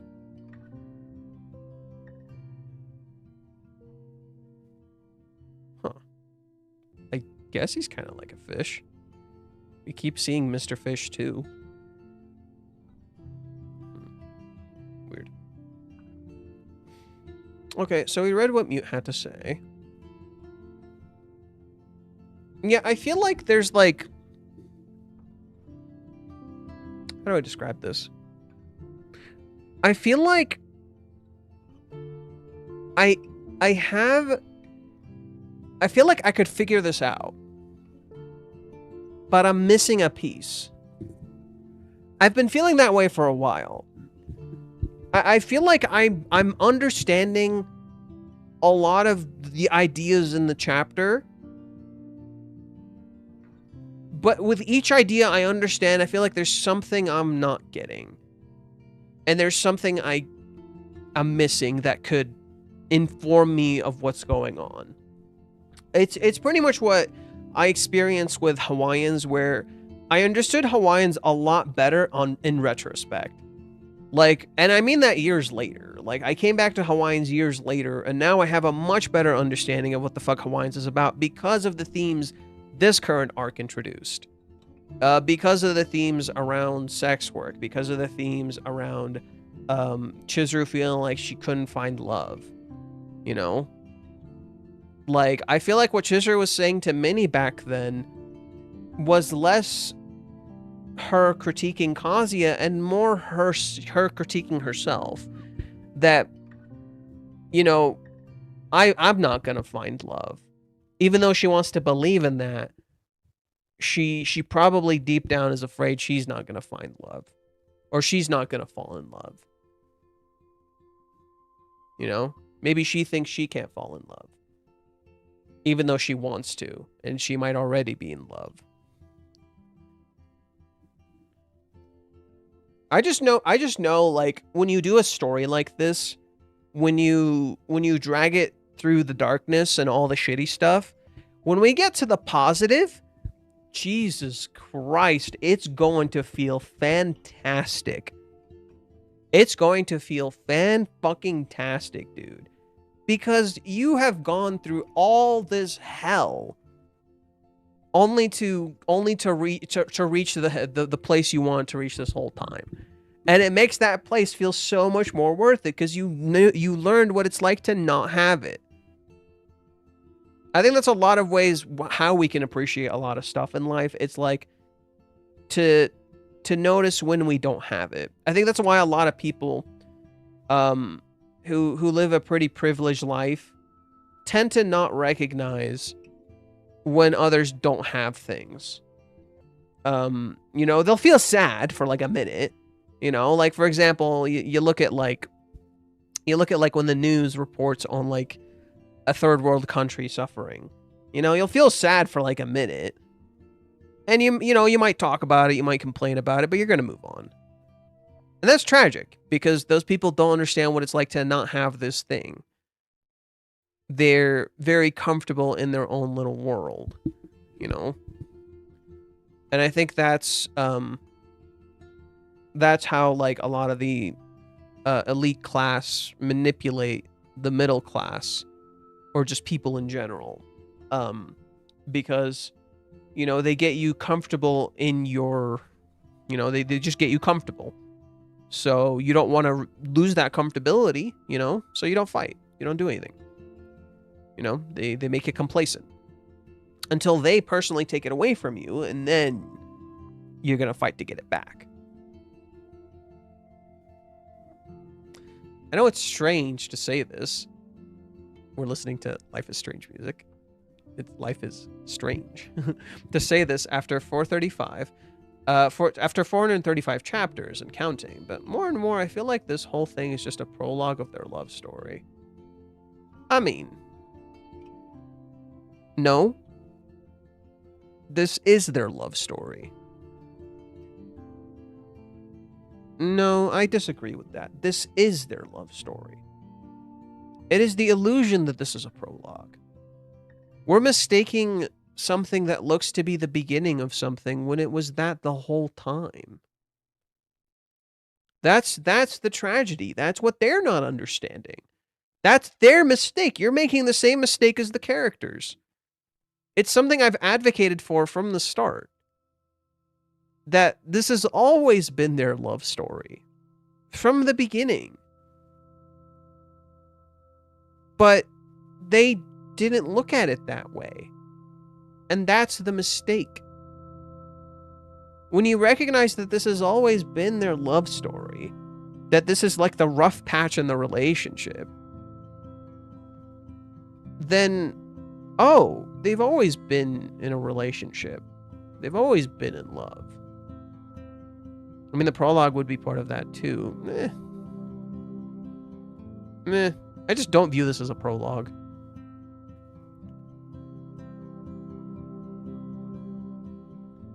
Like, if you say it's a prologue to, like, the full relationship, okay, sure. If you say it's, like, a prologue to their, like, full relationship and dating and stuff, okay, sure. Fine. That I can agree to. But to say it's just a prologue to their love story, I feel like is a disservice to the manga. It's because the manga, as Reiji said, this is his words. This is a story about their bond. This is a story about their bond. So how could it be not their love story? Now he did clarify. At first he's like it's Kazuya and Chizuru's love story, and then he's like, okay, no, it's about their bond very specifically. He wanted to go past love and into the bond they share. Love story of who? Serious question. How many times Umi should be taught a lesson? Wiz, I think it's pretty interesting that you only come out when Umi shows up. I think that's really interesting, buddy. I feel like I haven't seen you in a hot minute. And suddenly you resurface after Umi shows up. And you make the assumption that Umi needs to be taught some sort of lesson, when that application would probably be more fitting for a character like, I don't know, Ruka. Just saying. Is there a chance Chizuru's character has a kiss scene in front of Kazuya? What do you imagine could happen? I mean, that's something Kazuya's gonna have to confront and deal with, you know? Like, yeah, Kazuya may not like that. Kazuya absolutely may not like that. Like, he's probably not gonna like that. Of course not. The fact that she's playing an American character, and in America, like, a lot of times we don't give a fuck. Like, oh, kiss, like, yeah, we do romanticize kissing, but like in American movies and shows, like when they kiss, they like French kiss. Like, Americans, like, when you're watching an American TV show, like, they'll fucking, like, rip their shit off of each other and, like, super hard French kiss and, like, extra hard make out. And the fact that we have, like, a thing where Reiji specifically compares it to sex work, I think that's a part of the tell. Like, you know, I think that some of that stuff's definitely going to be talked about.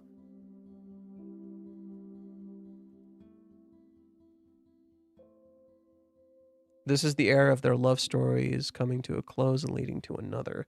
I mean, yeah, this is the end of their original relationship and something new has to start. Umi is Wiz's favorite character. Wiz is in love with Umi, confirmed. Dude, they're kicking you in chat. Of course, Kazuya won't like it. Chizuru has assurance Kazuya won't love another girl more than her, but did Chizuru give this kind of assurance to Kazuya? She kissed him, yes, but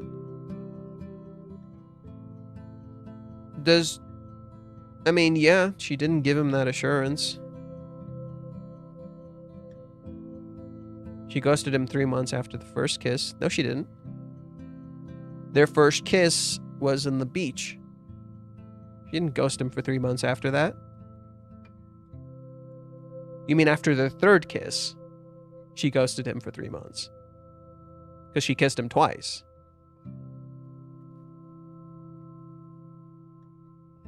And who's ghosting who now after she kissed him again? Yes, does Kazuya have assurance that she won't be with someone else? No. But neither does Chizuru. Yeah, Kazuya is not giving up on her. There is no assurance he's not going to be with someone else. That's not a thing. What this is actually talking about is their lack of trust of each other. Less so than, oh, you have assurance. There's no such thing as, like, true assurance that this person's not going to be with someone else. It's not a thing. It's a matter of trust. And yes, Kazuya does not trust Chizuru. I'm aware of that. That's partially Chizuru's fault. Absolutely. I say partially very specifically. Because it's not simply Chizuru's fault. It's also partially Kazuya's. He has not made an effort to actually try and trust her. Prosecutors only show up when there's a case. Bro, Don't fucking act like you're a prosecutor. Shut the fuck up. Don't act like you're a fucking prosecutor. Bro, you are literally so deep-rooted in the internet. You're calling yourself a goddamn prosecutor. I want you to think about that. You are looking at a manga and being like, yo, this is a goddamn court case. This is what this is. I want you to take a minute and think about that. This is what you show up for.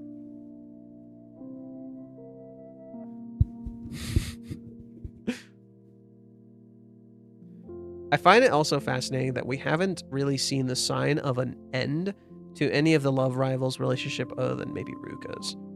What do you mean? Umi's relationship thing's over. Reiji literally said in the volume where Chizuru rejected Umi, he wanted to convey that this is very conclusive. That this is like the end. There's no other thing. I meant the girls. Ah. Okay. Should have clarified. Like in a typical manga, they'd be wrapping them up all simultaneously. I guess. It's fair for Kazuya not to trust Chizuru?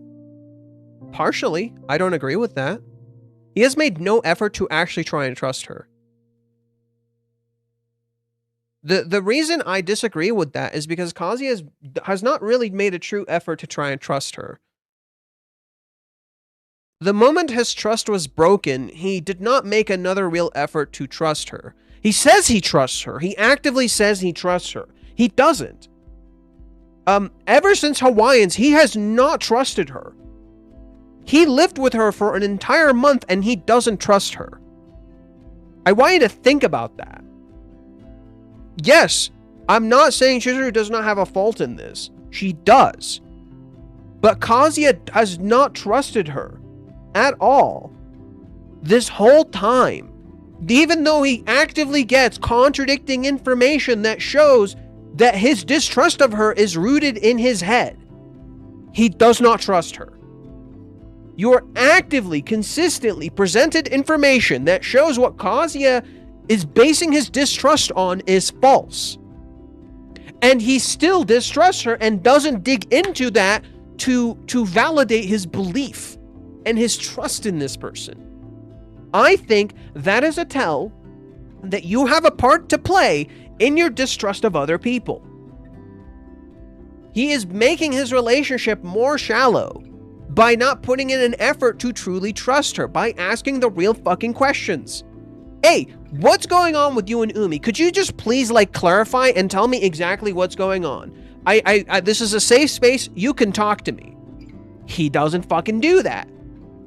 He knows something is happening with Umi. Instead of asking her about it, what does he fucking do? He follows her with Minnie. He follows her in secret with Minnie, overhears the conversation, and never says anything to her again. He has such little trust in her that just because there's a hot guy who showed up at her place, it means that something might be happening. And he would follow her. I think that's a tell. He doesn't fucking trust her. Despite her actively trying to show her he can trust her. Sorry, despite her actively trying to show him he can trust her, he doesn't trust her. And every time he gets an indicator that, oh, I shouldn't trust her, it's merely confirmation bias.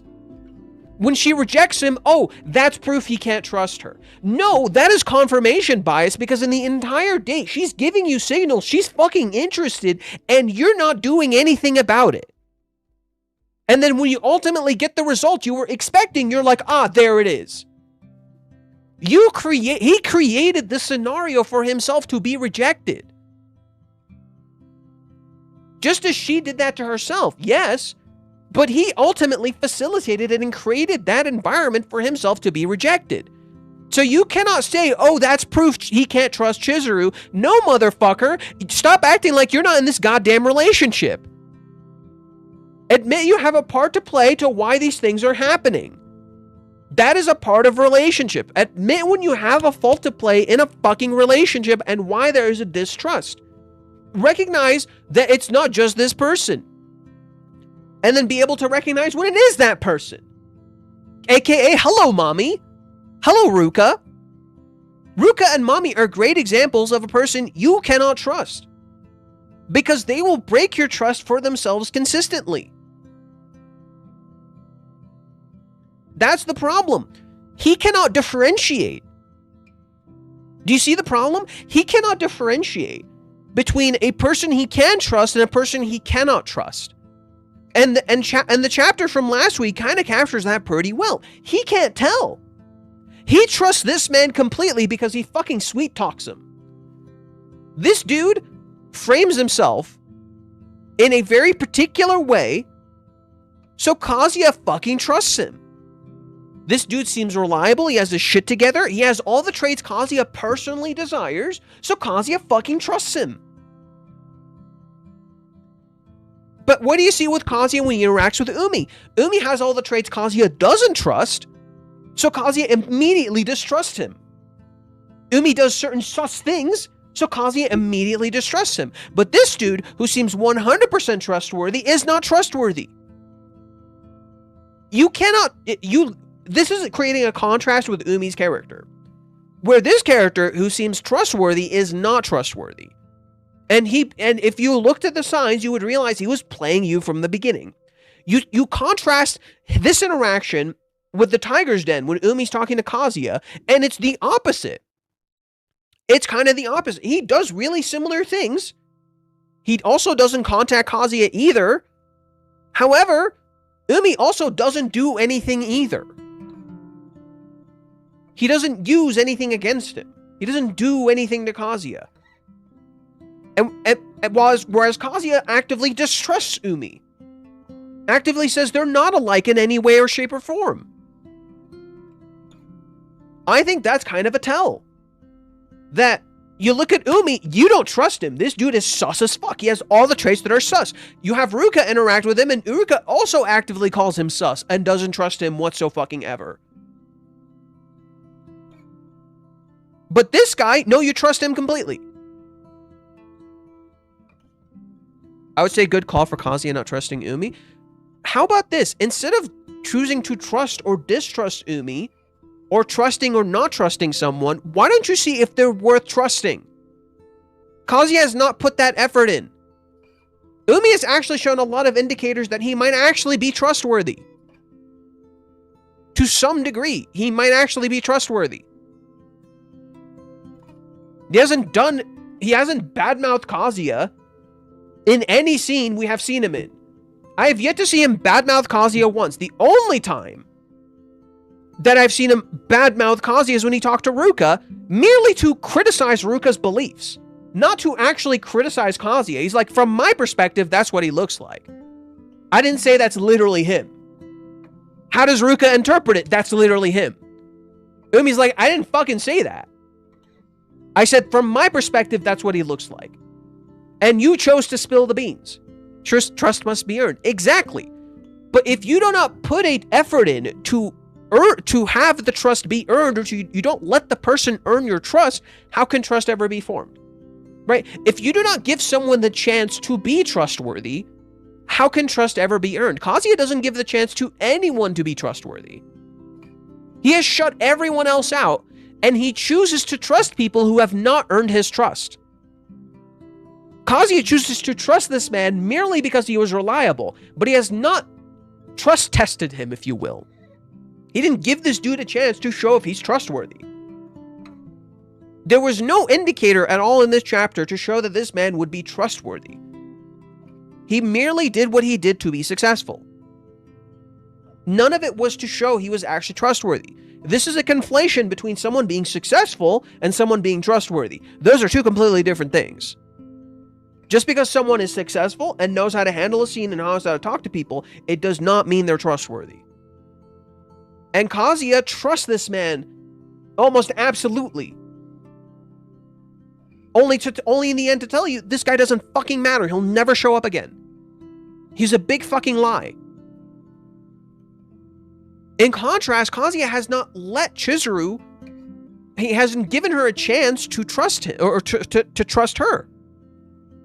Whenever there's a problem, he never tells her. He never talks to her. He never gives her a chance to explain, and she gets scared off. And she hesitates. Now, is that partially on her? Yes, absolutely. She should put in an effort, and it's not like she hasn't tried, but she hasn't hit the real issues in fear that, if I do this, maybe he'll dislike me, or if I do this, maybe I'll indicate I'm interested and I don't want to give him false hope. But that's wrong. She's fucking up too.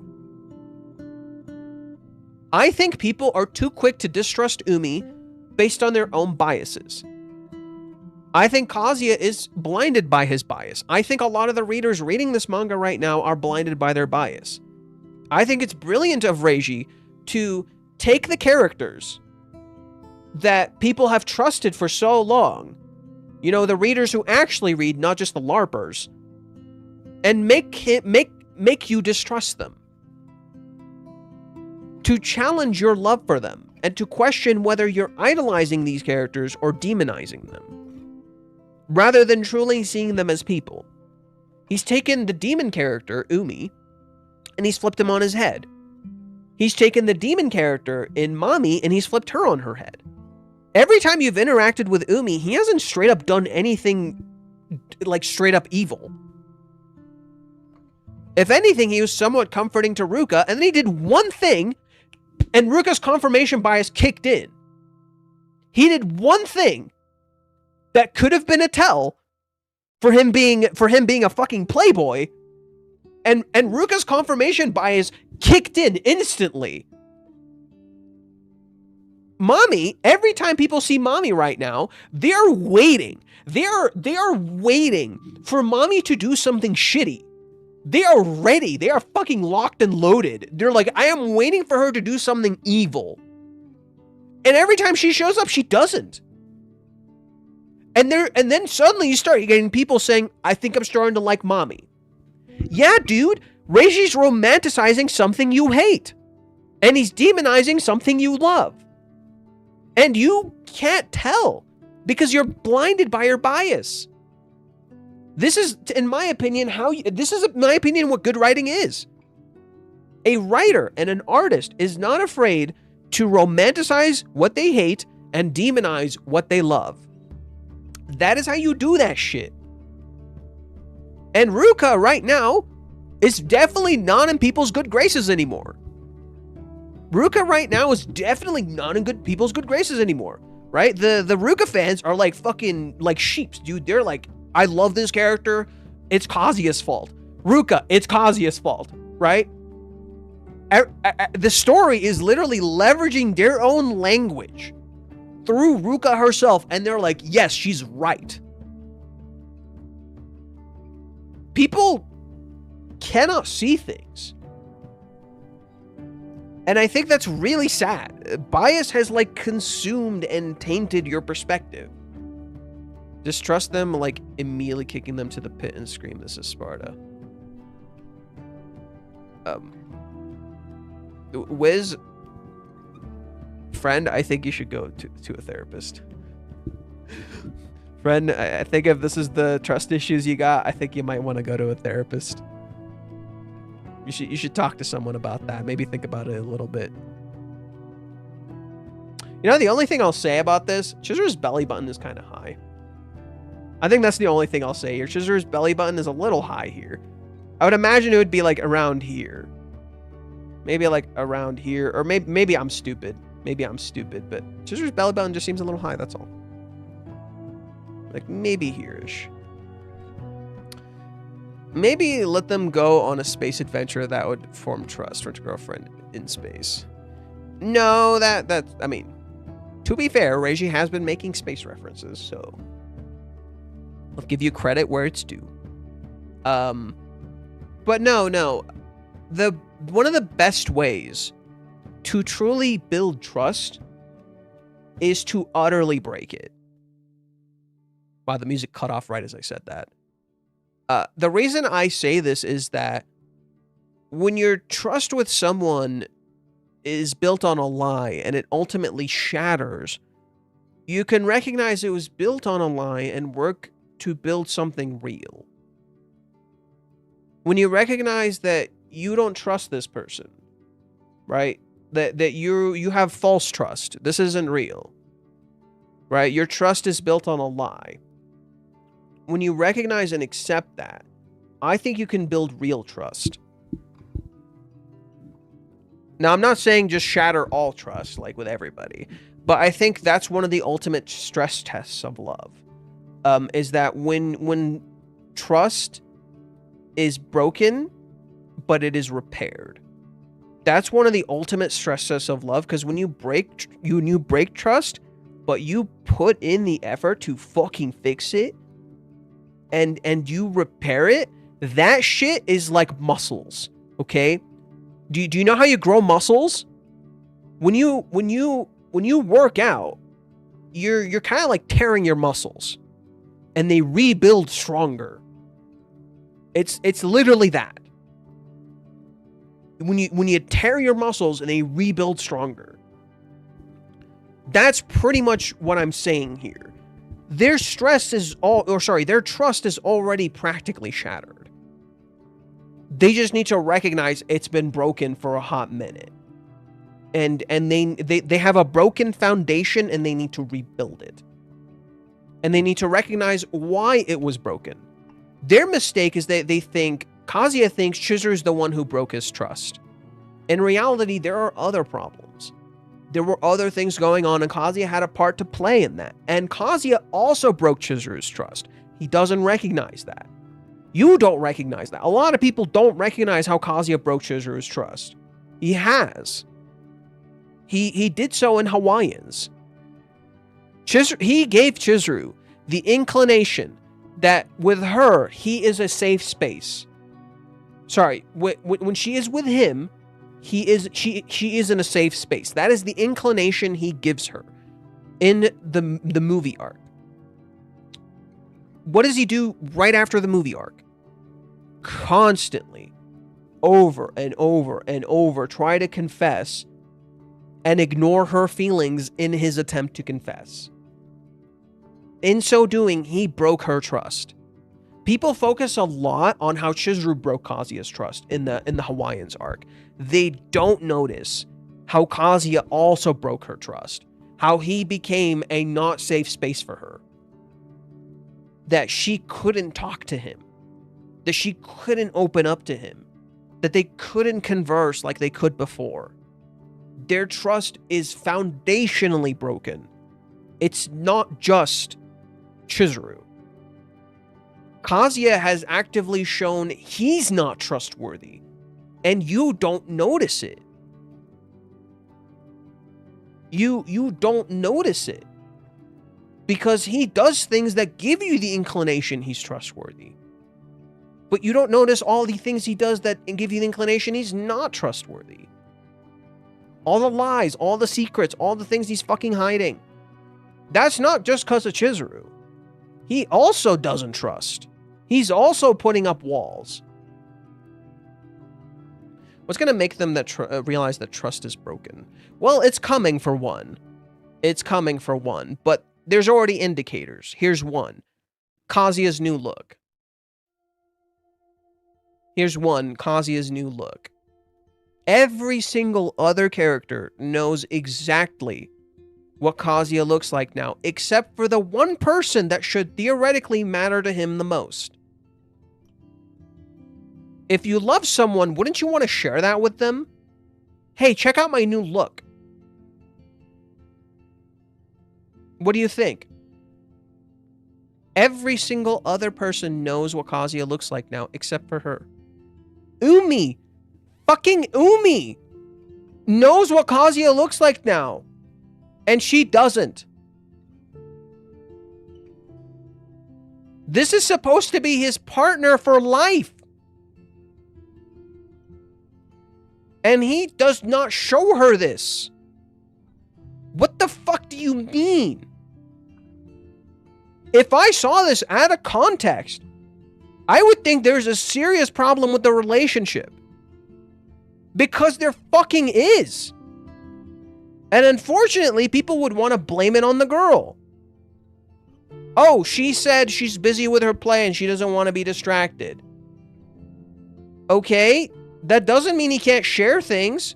Doesn't mean he can't ask. It doesn't mean he can't say anything. Why is he just listening to her? Does he not have an opinion of his own? Did she say he can't talk to her? So the boyfriend is a distraction? Is that what you want to be? Did she say he's a distraction? She implied it without meaning to, but he should ask, am I just a distraction to you? He doesn't say that. He lets himself be a distraction. Rather than acknowledge the fact that there is a foundational issue in the problem. Or in their relationship, sorry. Chizuru needs to show that assurance to him. Okay. Wiz, we're looping. I'm not addressing this again. We're looping. I've already said, yes, he needs assurance. Absolutely. But that's the thing. She has given him plenty of fucking assurance. He has chosen not to bite. He has chosen not to trust because every time she gives him assurance, he gets another thing that contradicts it. And instead of realizing, oh, maybe this is just a misunderstanding, he would rather be like, no, I'm going to stick to the misinterpretation. Because that proves my bias that I don't trust her. And rather than acknowledge he doesn't fucking trust her, he would rather just continue saying, I trust her, and then the moment he gets a thing that proves it, he's just like, oh no, that's another thing, don't worry about it. Your argument is fucking stupid for a very simple reason. She has actively shown him he can trust her, and he has chosen not to actually engage with that in full earnest. You sound like Mother's Basement at this point. With all due respect, shut the fuck up. With all due respect, shut the fuck up. That's incredibly insulting. I'm sorry if you can't understand what I'm saying. I'm sorry if you cannot understand what I'm saying. But don't compare me to a man who actively lies to you. Don't compare me to a person who literally goes and reads a wiki instead of the story and lies to you for 90% of his video and tell me I'm doing that to you. I'm sorry if you cannot recognize that there's a foundational issue in their relationship and it's not simply Chizuru's fault. And that Kazuya has actively been a part of this problem. Because he fundamentally has. I have extensively talked about this. I have actively shown you proof that Kazuya does not trust Chizuru. And it's not Chizuru's fault. She has actively put in a fucking effort. You don't believe me? Go read the fucking cohabitation arc. Look at how much she did to show he can fucking trust her. And he never bites. He never bites. He's like, oh, thank God. And then 2 seconds later, she has to do it again. He's stressing out. He's freaking the fuck out. She notices. She does something for him. 2 seconds again. She has to do this again. The whole wanting to be a better man proves that Kazuya doesn't trust Chizuru. And she never said she wanted this.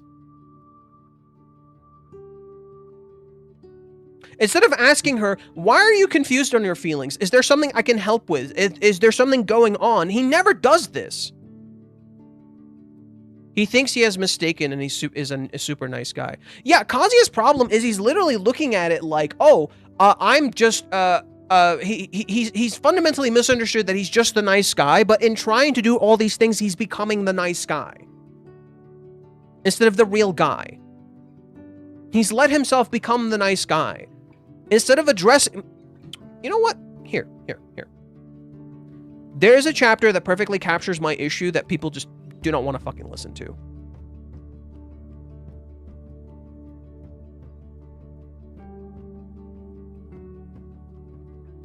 Here's Kazuya straight up admitting it. Here's Kazuya straight up fucking admitting it.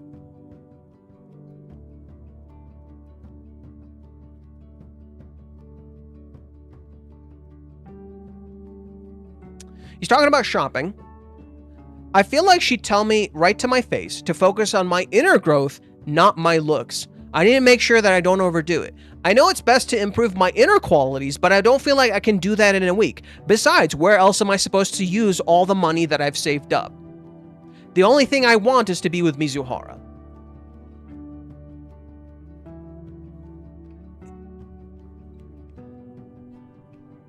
He's not thinking at all.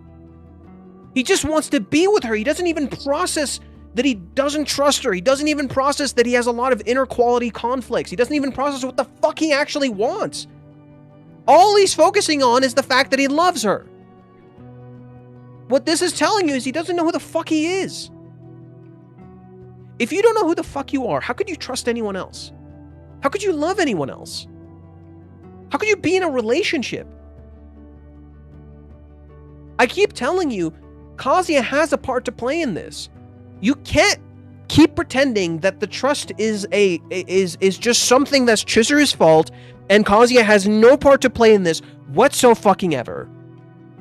Okay? And the reason I can confidently say that is because Mami exists. Mami as a character fucking exists. Mami is the epitome of that. Mami is the epitome of that. Chizuru is merely looking like Mami. Chizuru merely looks like Mami. Reiji intentionally, in the Odaiba date, creates a contrast between Mami's character and Chizuru's character. Chizuru and Kazuya lived together for 1 month, and that's when their relationship ended, quote unquote. Mami and Kazuya dated for 1 month. Mami and Kazuya's first date is in a park, an outdoor park. Chizuru and Kazuya's first date is in an indoor park. Mami and Kazuya's date ends in a kiss. Chizuru and Kazuya's date does not end in a kiss, but there's a kiss afterwards. There is intentional contrast.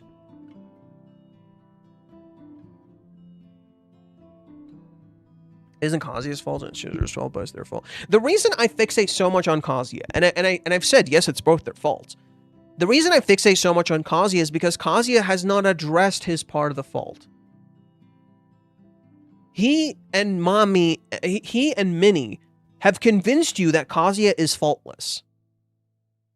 Minnie and Kazuya have convinced you, the readers, that Kazuya is faultless. You are so fixated on the people who don't like Kazuya are so fixated on the superficial negativity of Kazuya's character that they don't see what's actually negative about his character. The problem is we want to make clear-cut bad guys. Team Kazuya versus Team Chizuru, but that's not the point. And that's the stupid part. We need, a lot of us in life need a bad guy.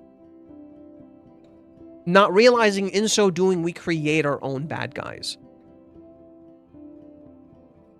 That's kind of Mami's character. That's kind of Mami's character. That's like the whole point of Mami's character.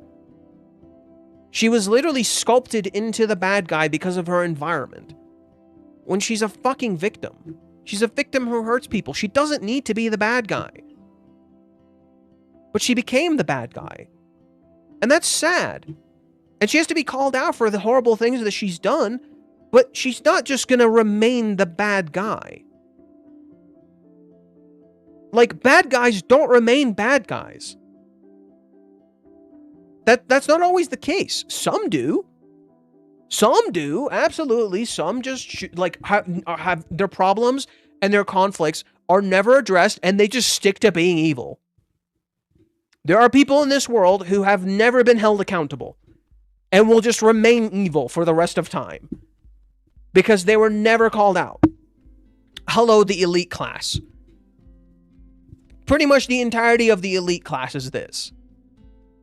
Like, no matter what world you live in, it doesn't matter where the fuck you live in, the elite class has never been held accountable. They run the world. Therefore, they will remain shitty.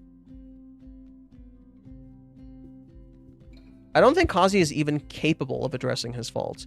I think he literally doesn't know how.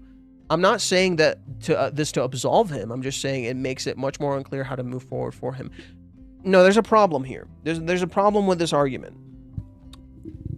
It's this chapter. He knows he has faults. But just like with anything in real life, you don't always know how to address it. But you gotta make an effort to. to me, what Reiji's writing with Kazuya is hard copium. And eventually, you're going to reach a point where your hard copium is just costing too much. His hard copium is just going to cost way too fucking much. And he's going to be like, okay, I don't know how to solve this problem, but I got to fucking start. He needs to be taught. No, not always. Yes, but that's the thing he doesn't want to learn. That's the thing he doesn't want to learn. It doesn't matter. A teacher could literally lay it out step by step for you. You can choose not to listen. And you won't listen. If you don't give a shit, you're not going to listen. The problem with Kazuya is he doesn't want to be taught. He doesn't want to learn. He would rather learn other things to distract from the problem than actually deal with the real problem.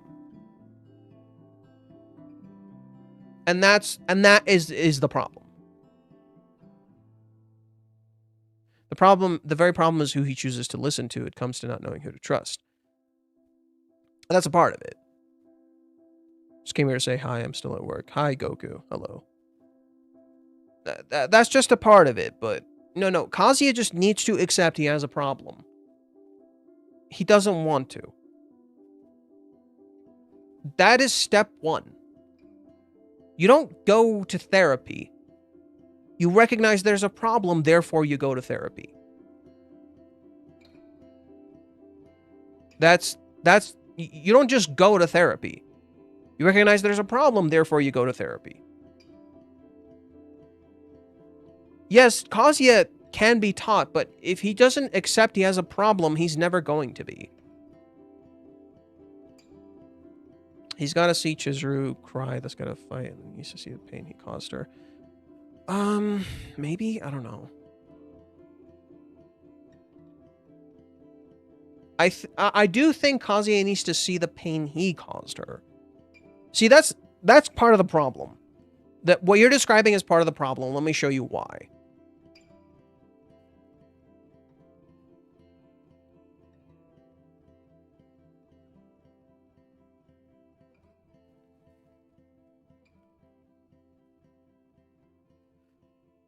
Kazuya doesn't attribute this as his fault. Did you notice that? Kazuya never attributes his part to play in all of this. He's too busy being grateful. He's too busy being happy that she cares. He's not reflecting on why the fuck didn't I ask?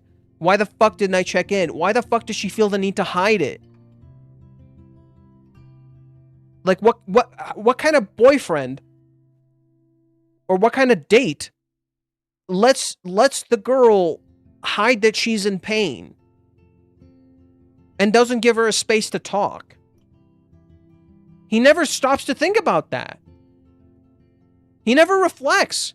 He's just so busy being happy that she gives a shit about him. Did you notice that? He never notices that he had a part to play in this.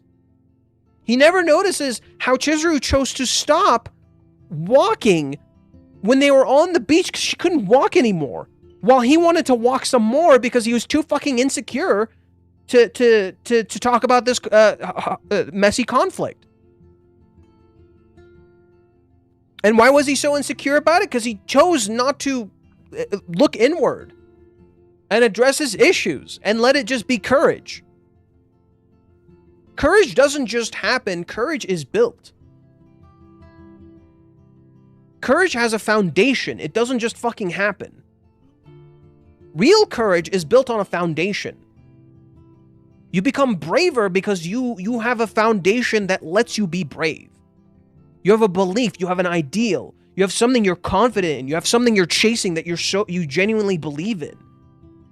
You don't just fucking become brave randomly by drinking something. So Kazuya's problems comes from a sense of inadequacy. No, it's an inferiority complex built around his biases that he's let he's let social media, the internet, and AI tell him that he's inadequate. Kazuya's problem isn't simply a sense of inadequacy. It is letting other people convince him he's inadequate. Kazuya's problem is not simply internal, it's external. He's let the external world define who he is internally. That's why when he describes it, his solution is he needs to focus on his inner qualities. Because if you solidify who you are on the inside, what your traits are, who your qualities are as a person, the external world cannot define you. Because you know who the fuck you are. You can feel insecure sometimes because like some people will say certain things, yes, but you know who you are. You have people you can confide in. You have people you can talk to. I get insecure sometimes. I feel like I did something wrong. But I have people I can talk to and confide in that will help me regain that sense of self. Remember who I am. Kazuya does not have this. Minnie doesn't know who he is. Minnie knows, like, the ideal of Kazuya. Minnie knows the ideal of Kazuya, not who Kazuya actually is. Big Chizuru will always be emotionally available for Kazuya, even if she isn't aware of it. Chizuru is always emotionally available for Kazuya. But the sad part is, who's emotionally available for her? That's what Reiji's talking about. The sad tragedy of a lot of relationships, and you'll see this a lot in men's fantasies. A lot of men want a mommy. You know, they want a girl who will coddle them and listen to their struggles and tell them it's all okay and I'm here for you. But you'll never see them being there for the girl. Okay, she's here for you. Who's here for her? Oh, she's just fine? Like, for example, I've been rewatching Hajime no Ippo. The way that story treats the female characters is horrible. And it's really sad because there are some really good parts of Hajime no Ippo. There are times where there's things that are beautiful about the female characters. But then the author does this thing where he roots it all back in the male characters. Hajime no Ippo as a story fundamentally has a problem with how it approaches the female characters. They are all fundamentally attached to male characters. Every aspect of them is treated in this way. There's a part where one of the main characters, his name is Takamura. He's like the inspiration for all the main characters. And he gropes another one of his friend's girlfriends. And the story treats it like he needs to apologize to the guy, not to the girl that he groped. The story actively makes jokes about him, seemingly assaulting women and being a pervert. But it often comes at the cost of women.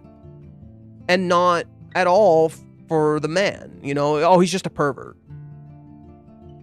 The way the female characters are treated in Hajime no Ippo is horrendous. Even Ippo's mom, which I would argue is the best female character in the fucking story, and probably has like the most character out of everyone, is mostly relegated to just being support.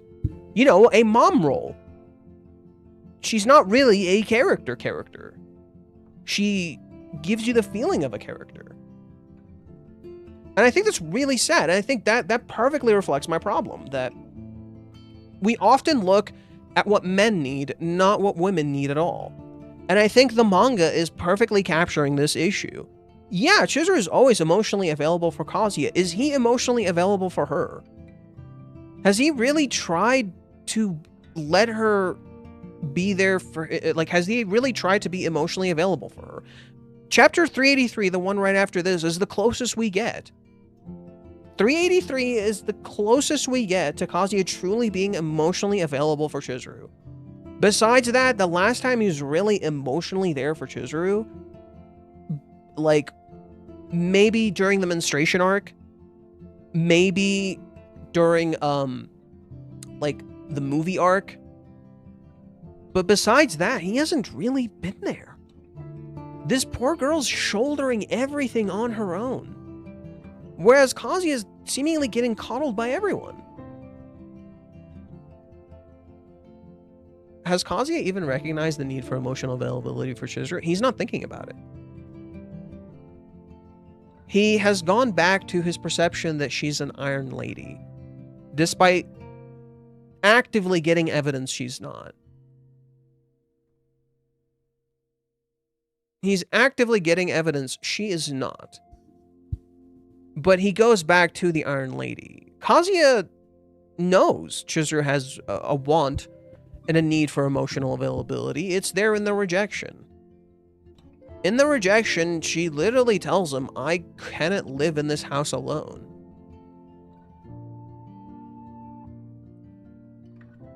I think it's 379.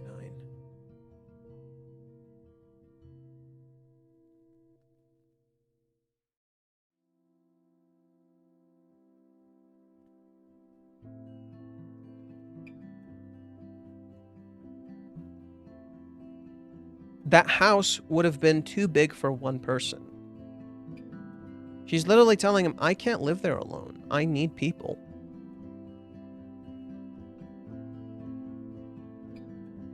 It was kind of fun having you and Mini-chan there. Since that one time I haven't cried, right? She's literally telling him, I'm okay. You can move on. It's okay. Even though she's heavily implying she's fucking not. When Chizuru's talking here, Kazuya barely says a word. He says like 2 words. I'll never forget anything that I've done with you. He's barely there. Why do you think Chizuru can't find her feelings? It's not simply Kazuya. A huge part of it is Kazuya, but it's not simply Kazuya. The huge part of it in Kazuya's part is simply that he's not emotionally available. He's not letting her love him. He's not rewarding her love. He's not giving her love validation. So how could she ever find her feelings? You have to be emotionally interconnected. You have to share in something to have love. If you can't bond over this, how can you possibly have a relationship? And yes, Chizuru has a part to play in this too. I'm just focusing a lot on Kazuya because people just actively say Kazuya is just like a perfect fucking saint. And it shows a lot of you motherfuckers don't have relationships. It really shows that a lot of you guys just don't have relationships. He's not. He's flawed too, and your fixation on certain aspects of his laws blinds you to his real flaws.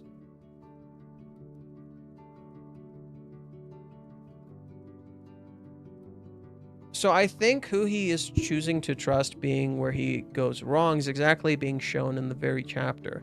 The advice from Kibe and Minnie are both incorrect from what he needs and solidifies what he sees as an internal change he needs to make.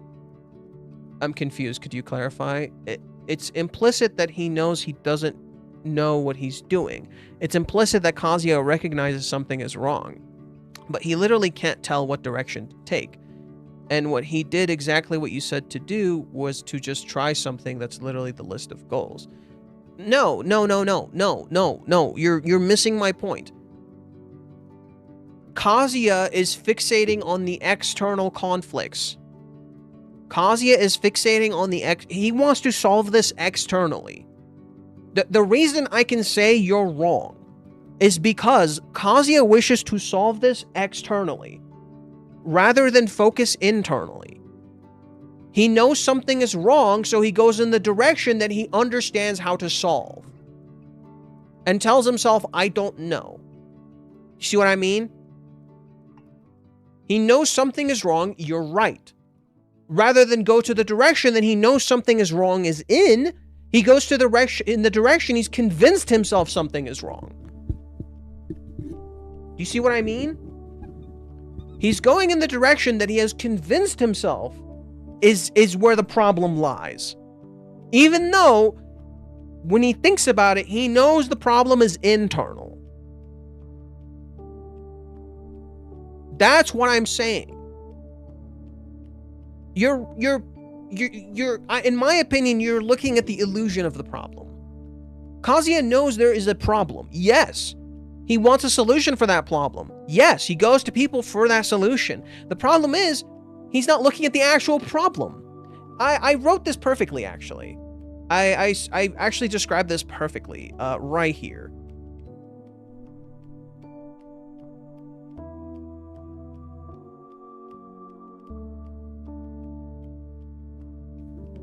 The realization Kibe comes to is correct, much like the last chapter had a correct solution to the problem, but we're answering the wrong questions correctly. That's the issue. The problem is to address is why do they need to do so much just to be with each other yet not explain any of it.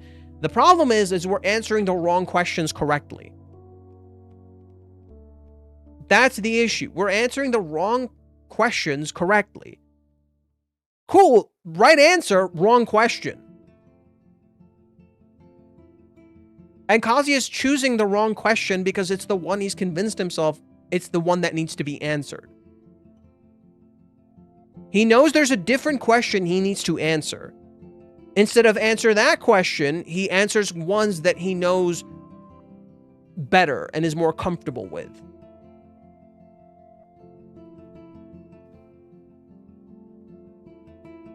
And this past mini arc is about reevaluating his growth in that context. Something to hold on to 10 years later is now growing in Kazuya, but its resilience to live without Chizuru at all. That's the growth he gained. Okay, that I can agree to. It's discussions and retrospectives like these that make me rethink of so much of what happened in the story. One moment I'm rooting for certain scenes, another it's a whole new perspective. Yeah, no, I think like once we get like true clarity on what the fuck has been going on, this entire arc is going to read completely differently. This arc literally has themes of illusions and you know, perspective. This arc is literally built around themes of illusions and perspective. Here, look at this. Look at this. You see two buildings. One is taller, one's shorter. You switch to Kazuya and Chizuru. One's taller, one's shorter, except it's in reverse.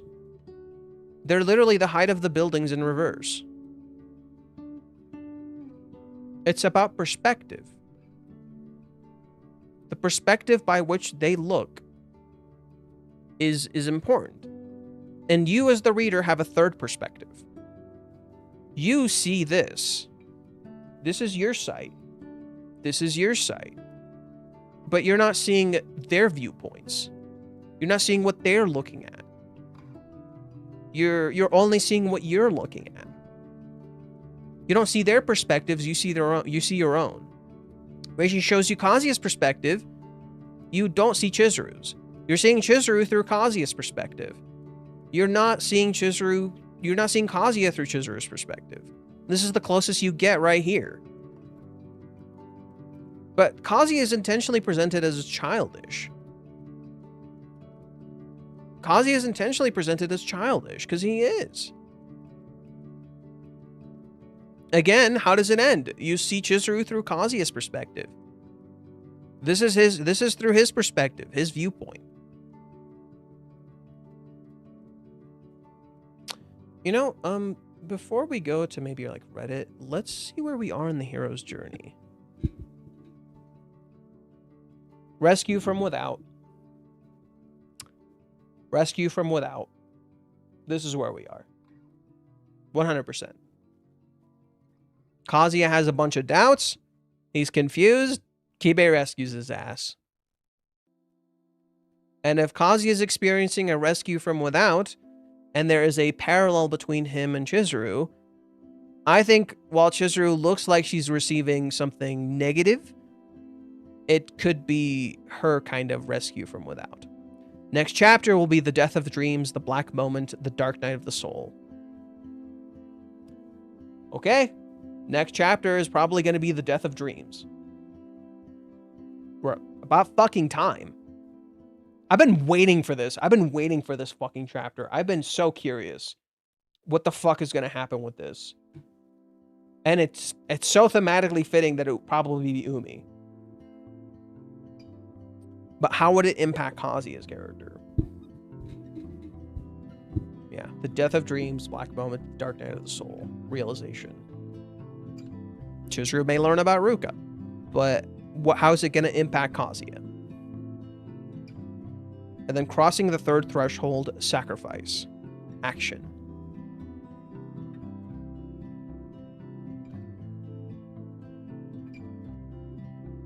They don't talk about the dark night of the soul. Maybe that's like what it starts with. Yeah. We're definitely going to experience that soon. How are we doing on time? It's 6:32. I might stop at 3 hours today, and then so I'm off Friday and Saturday. I didn't realize I was, but cool. So I'm off Friday and Saturday. Friday and Saturday, I'm off. Tomorrow, I get off at 1 o'clock. We could keep going tomorrow. I'd actually rather stop a little early today. I don't want to stay too long. So I think today, I'm at 2 hours and 50 minutes right now. I'll stop at 3 hours. I'm not going to get too deep into it. Let's go and see if Varicus wrote anything. I saw that he tagged me.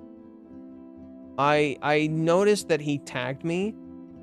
So I'm going to see why he tagged me. There was someone else who wanted me to read like a response to something. Oh. In case you missed it, the regular discussion thread, because it wasn't right away, there'll be a break next week for Ubon. So chapter 360 will come out in 2 weeks. Also, interesting note about Ubon. So this holiday, I was talking to a Japanese fan. They were literally telling me it's a holiday where seemingly the dead come back to life. And I think that's going to be interesting. That could have thematic relevance to the narrative. Especially for Chizuru's character, who literally has like a whole thematic idea around death. Okay, let me try to see what Varicus wrote since he tagged me. Hello, there I am. So similar to the Day of the Dead, maybe we can get into it tomorrow. The next chapter will be the last chapter of the volume, so I expect it to be more set up for what is to come. You could say that, yes. The chapter was mainly about Kazuya and Chizuru's preparations, and we might hint to the wave coming. The chapter has quite a few things to analyze. I just can't stand Minnie. Varicus has become a certified Minnie hater, and it's great. It's so fucking funny. Him being a certified Minnie hater is so goddamn funny. I'm sorry. It's hilarious. I have to say that here because I'm probably going to blame her again for a lot of things. She generalizes how women feel. Right. And I do want to say that what Minnie says is really interesting. I want you to pay very close attention to Minnie's words in this chapter, because she literally says, "I've heard from my friends that's how girls feel," implying she's never felt this way. I often hear girls talk about how manly the guy looks at the moment, and they fall head over heels from my cosplay friends. She's never experienced that herself. She's just talking about what other girls have felt. Not necessarily the truth, and she's literally shown in shadow here. I think that's important to point out. It could apply to Chizuru, it could not. Okay. She generalizes how women feel, making Kazuya think she is the expert. Knows how Chizuru feels better than him, implies that he needs to listen to her. She also implies that he might be at fault because he didn't actually confess to Chizuru properly, so she might not have understood his feelings. When Chizuru clearly told Minnie that she understood how Kazuya felt in chapter 414. But she's specifically talking about that moment, you know? That's what she's specifically referring to. She's implying there's this special moment. She also implies that he might be at... Okay, we already read this. Why make Kazuya doubt himself? She is just putting more pressure on him to do the confession right this time. Again, he falls into the trap, and he needs to be rescued from without. Literally, Kibe. What Kibe shows... Bro, I gotta read this for you.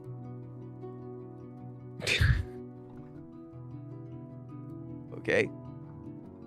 At this point, the hero feels the urge to quit and abandon the journey to someone else more worthy, or he's lost, or something.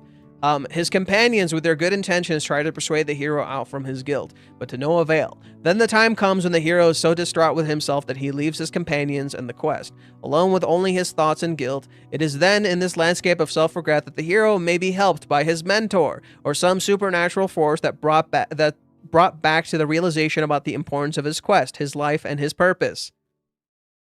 That's literally what Kibe just fucking did. And from this contemplation, the hero, with all the scars of his past actions, heals himself and returns to the group and the quest. The hero returns with a new determination, compassion, and will that could only have been forged in the hottest and most ferocious of flames. With this newly tempered will, he journeys to the third threshold. That's literally what fucking happened. Granted, it's a little different, you know. It's framed around like a more traditional hero story, but this fits like to a T. Okay. She hammers in that this is the most important moment. It has to be on point. The teaser. Oh, that's what it was. The onomatopoeia. But on the other hand, I totally forgot about that. I totally forgot about the teaser. I didn't even think about that. But on the other hand, her only advice for how to do it is to look her in the eyes and tell her exactly how you feel. Say what you feel, but don't mess it up. That's a terrible advice again. Did I mention that I can't stand Minnie?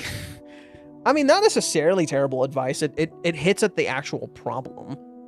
Kibe sees Kazuya's notes on the confession and assumes that he's preparing to propose. It's not that far off, so Kazuya thinks he might actually ask for advice. He tells Kibe that Chizuru is way out of his league and that he worries she might just disappear someday.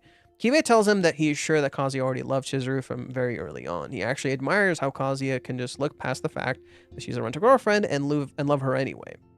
He couldn't imagine doing something like that, but logically there have to exist people like Kazuya for if a rental girlfriend or a sex worker has ever going to marry someone. Kazuya doesn't let that fact that Chizuru sells herself diminish his love for her. Kibe thinks that that kind of faith in Chizuru as a person makes him a hero. Kazuya always wanted to be a hero. It means a lot to him that his best friend called him a hero. To the kids at the Hibari Center, he is the Great Demon King, see chapter 293. But Kibe's words gave Kazuya confidence that he is on the right path. He must have gotten an idea for what to say because we see Kazuya very focused on writing after Kibe's words. Kibe probably has a point here. Chizuru herself said that Kazuya might just be in love with the rental girlfriend Mizuhara, and Kazuya didn't know how to make it clear that he sees her as a person. It might be a good idea to point out that he doesn't care that she's a rental girlfriend and that he never thought Mizuhara didn't deserve to be loved. Kazuya never realized that this might have been a point of insecurity for Chizuru, or himself, clearly. But we now know what Kazuya actually wrote. We won't know what Kazuya actually wrote until we see it. Next, we have Chizuru as Linda White. I actually didn't recognize her at first. This was a dress rehearsal. Chizuru seems to have a ritual for getting out of character again. Her manager, Omata-san, a lively little lady, talks to her about getting something to eat, and then asks her if she's free on July 11th for the wrap-up party. Chizuru says that she has plans on that day and she can't reschedule for anything. Chizuru's thoughts are interesting. She thinks she can't delay things any longer. Her primary thought isn't that she rather wants to go on a date, but that she has to go on a date, not to make Kazuya wait unnecessarily. This is a contrast to her rather wanting to go on the date than to accept Yude's invitation last time. Actually, you're right. There is a contrast with that. Yeah, I was thinking that too. She actually looks sad here when she apologizes for having plans, while she smiled last time. Yeah, you're right. She then also thinks that she has to pull off her performance so that she will have a clear conscience. This is a little ominous, but I think she would feel even worse if she made Kazuya wait and she didn't actually deliver. Yeah, something is wrong here. I've been saying that for a little. Something is wrong about that entire interaction. It feels like Chizuru is forcing herself, and that's been kind of like a repeating theme for her. We also have to remember, and I will thank Fate here for explicitly pointing out that on his stream, that Tokaguchi is the director Chizuru already wanted to scout wanted to be scouted by in chapter 52, so that she could quit rental and be a full-time actress. Now she actually managed to be in a play of his, and it's likely that she thinks that this might finally be her chance. She wants to quit rental and make a living off being an actress. And as the harbinger of the wave, we see Umi in the end talking to Chizuru. What next? The teaser for next time is manager. This likely refers to Omata, Chizuru's manager. She seems nice, and I would love to see her more. I wonder what Umi does here. He's also involved in the. Is he also involved in the play? Chizuru didn't seem surprised to see him, so he must have a reason to be here. That would be interesting, right? Plot twist: Umi is in the play, and everyone's like, "Oh, I was right. I was right. I was fucking right." We'll see. We'll find out. We'll find out next week.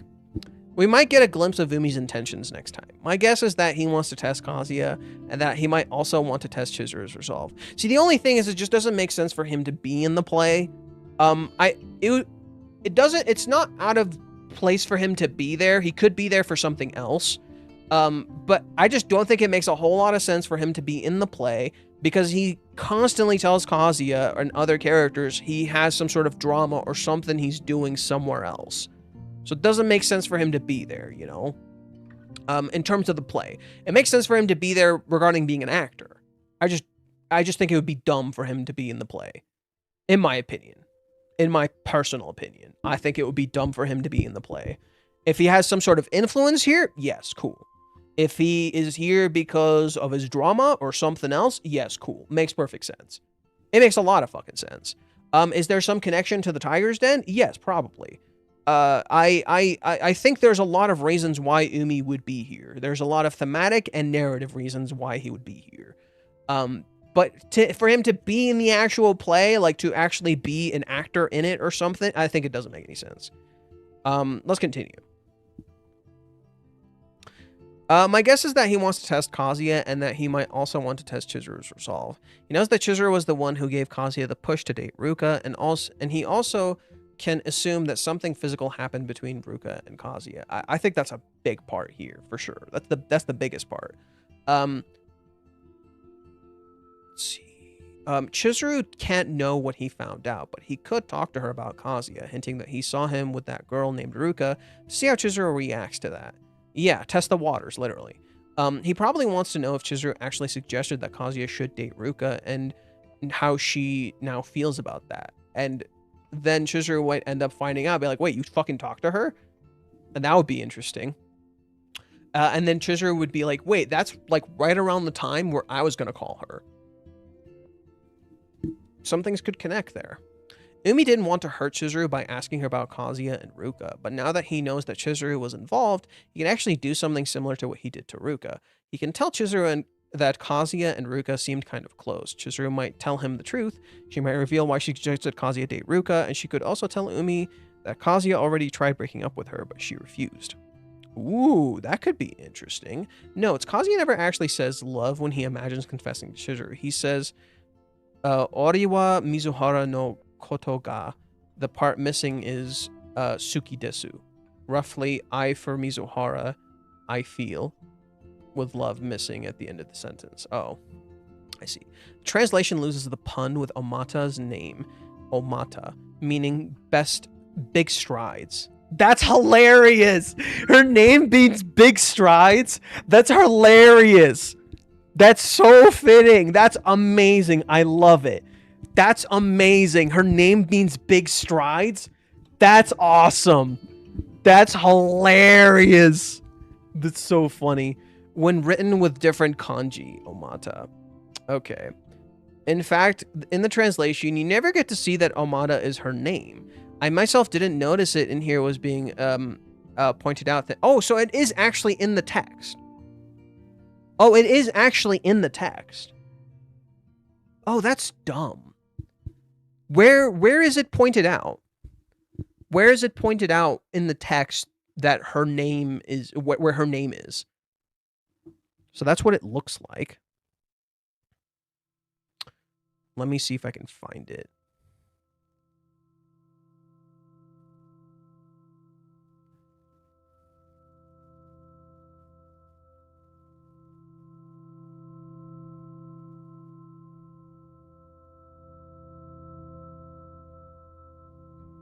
Is this it right here? And so when she says stretch in the English version.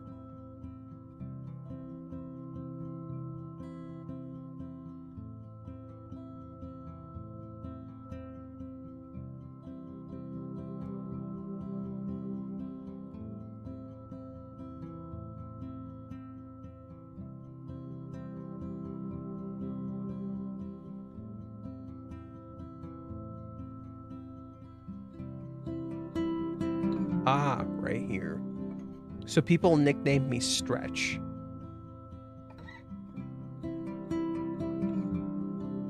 Okay.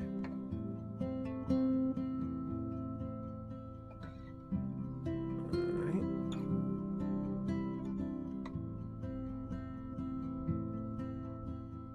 Ah, there it is. That's her name. Omata-san. Cool. Now we know her name. Okay, so it was in the text, but it was lost in translations. Okay. Chizuru's shirt says Mane Kinoko Theater Company. Yeah, that's the... It's a lucky cat with a raised paw. The shirt also has the cat paw on it. Yeah, it's the same shirt she wore in volume 45. Let me see if I have it right here.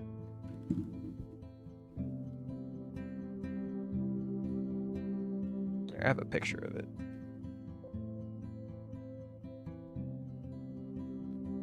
It's this shirt that she's wearing in the same chapter. Same exact shirt. It's in the volume 45 cover. Oh, I didn't show you guys this. I got this card from Duel Masters. It's a Chizuru card. Pretty cute.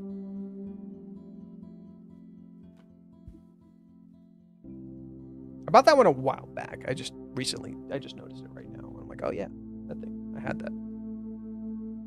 Okay. So yeah, theater company. Amata's actually said twice here, but a different kanji. Really? What's the other kanji?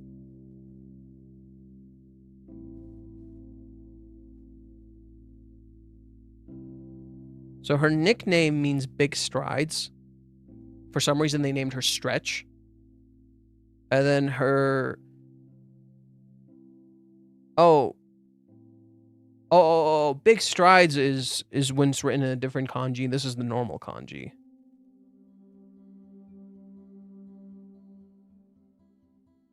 Okay, so this is the normal kanji. Yeah, once we're done with this, I'm going to call it for tonight. And then we can continue tomorrow.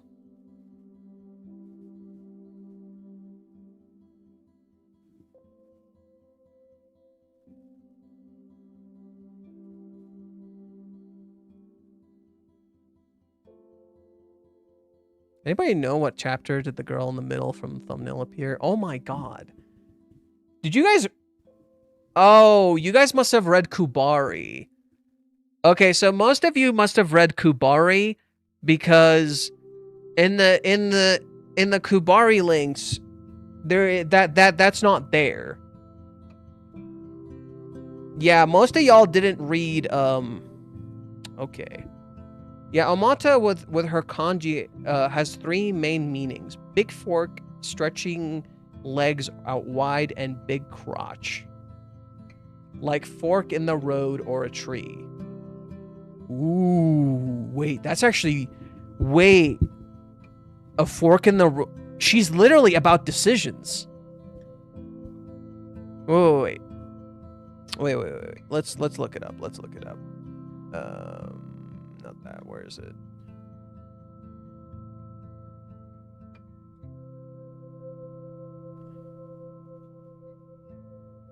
There we go. Okay, so first off,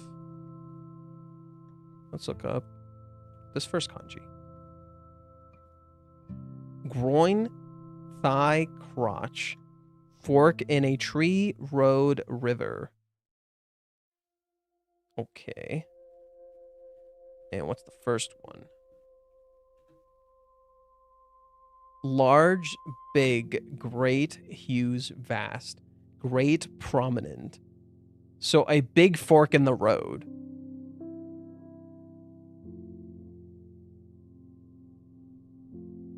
Excrement? Jesus. Oh, that's when it's written a certain way. Oh, that's when it's written a certain way. Got it.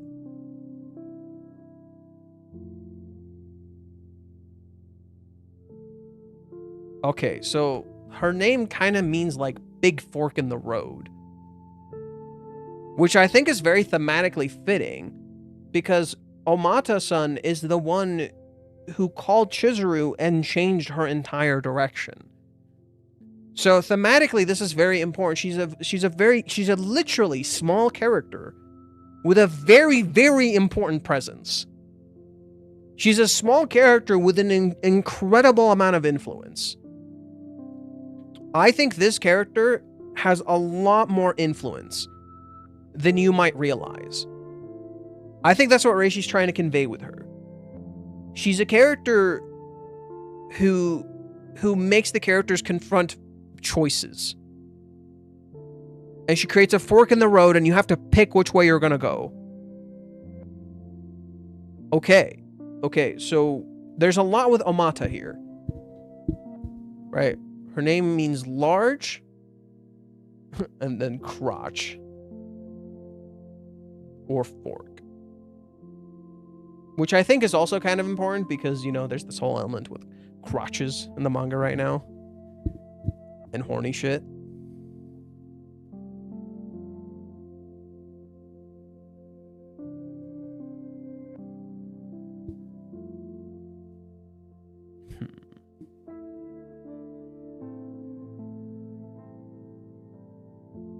Yeah, I was floored when she turned out to be this tiny gal. She's great. I actually already saw her from Reiji's Twitter space. But the picture is from next week.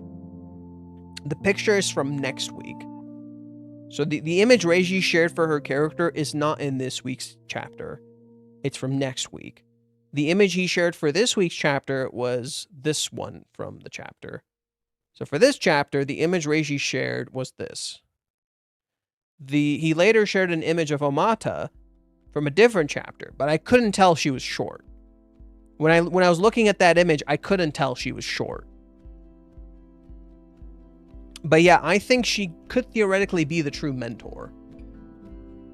Yeah, I think someone said it. So what Omata really is the true mentor to help out. Theoretically, she could be.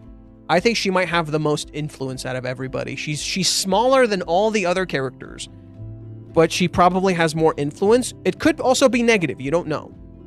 It could also be negative. You don't know. I wonder if her manager will find out and forbid Chizuru from having a relationship. That makes no sense. That doesn't make any sense.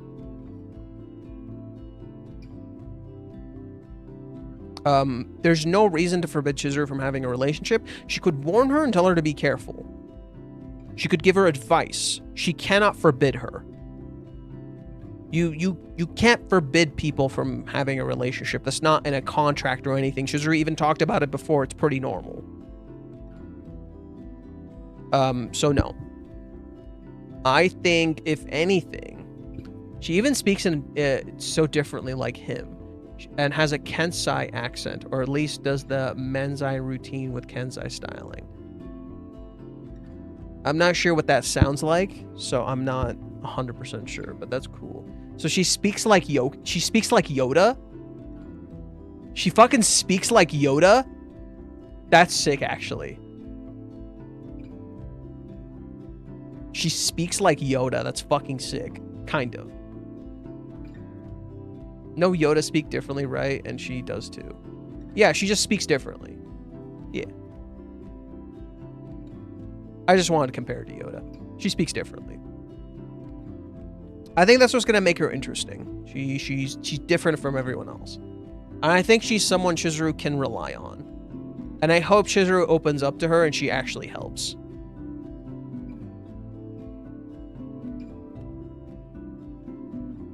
What if Omata never hears of Kazi and Chizuru, withhold a lot of info about him to her? I'm confused. What's the question? It implies that Chizuru is like Luke Skywalker. I really like that.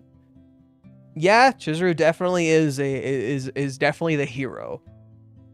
Chizuru is definitely the hero.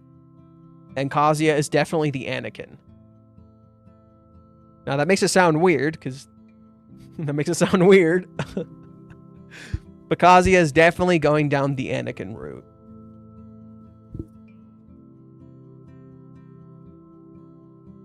Yeah, I'm not sure what Eddie Man was asking, but yeah, I already stayed a little longer than I had hoped. So I'll just answer the last question. What if Chizuru never told her everything about Kazuya that she never heard of? Oh, so she knows nothing about Kazuya. Oh. Yeah. That could be important. That could very much play a part in this. Chizuru very much implies to Umi she never told him. Maybe Omata overhears. So maybe what happens is Omata overhears this and then talks to Chizuru or something. Or maybe Chizuru comes up to her and talks. Who knows? Either Omata overhears or Chizuru comes up to her and asks. Or maybe Umi talks to her. I kind of doubt Umi would, but we'll see. Also kind of looking forward to the break. Yeah, I'm going to try to do some different stuff. I definitely like to continue playing some video games. I want to think up of something to do. I think I'd like to... I've been thinking about it for a while. Like, it keeps coming up in the back of my head. I'm going to see if I can start writing an essay for, like, a video. It's in the back of my head constantly. So I'm like, why the fuck not?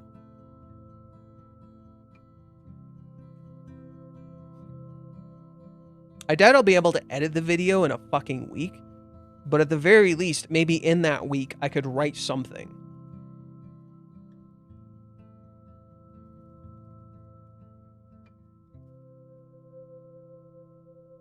Keep his fucking face here. Look at keep his stupid fucking face.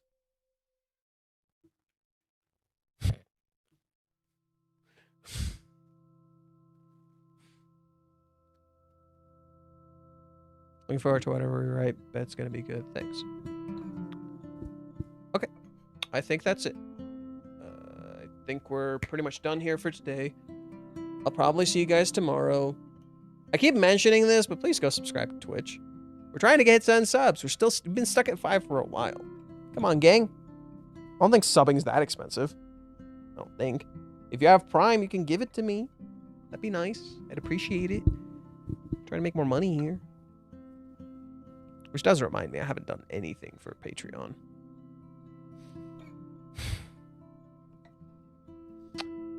So much to do. So much to do. Alrighty. I'll see you guys later. Let it hit 7 o'clock. Come on, hit 7 o'clock. Turn to 7. The lucky number. Oh yeah, I held off on playing 14 on the Switch. Mostly because I don't want to pay another 40 fucking bucks. You have to buy the game all over again. On top of a subscription. And I'm like, not yet. I think I'll hold off for now. Thanks. Okay, 7 o'clock. Good night, gang. See you later. See you tomorrow, probably. We're going to have to do more reading, more analysis. Hopefully I'll come up with something interesting regarding this chapter, but we'll see. Bye-bye. Take care. See you.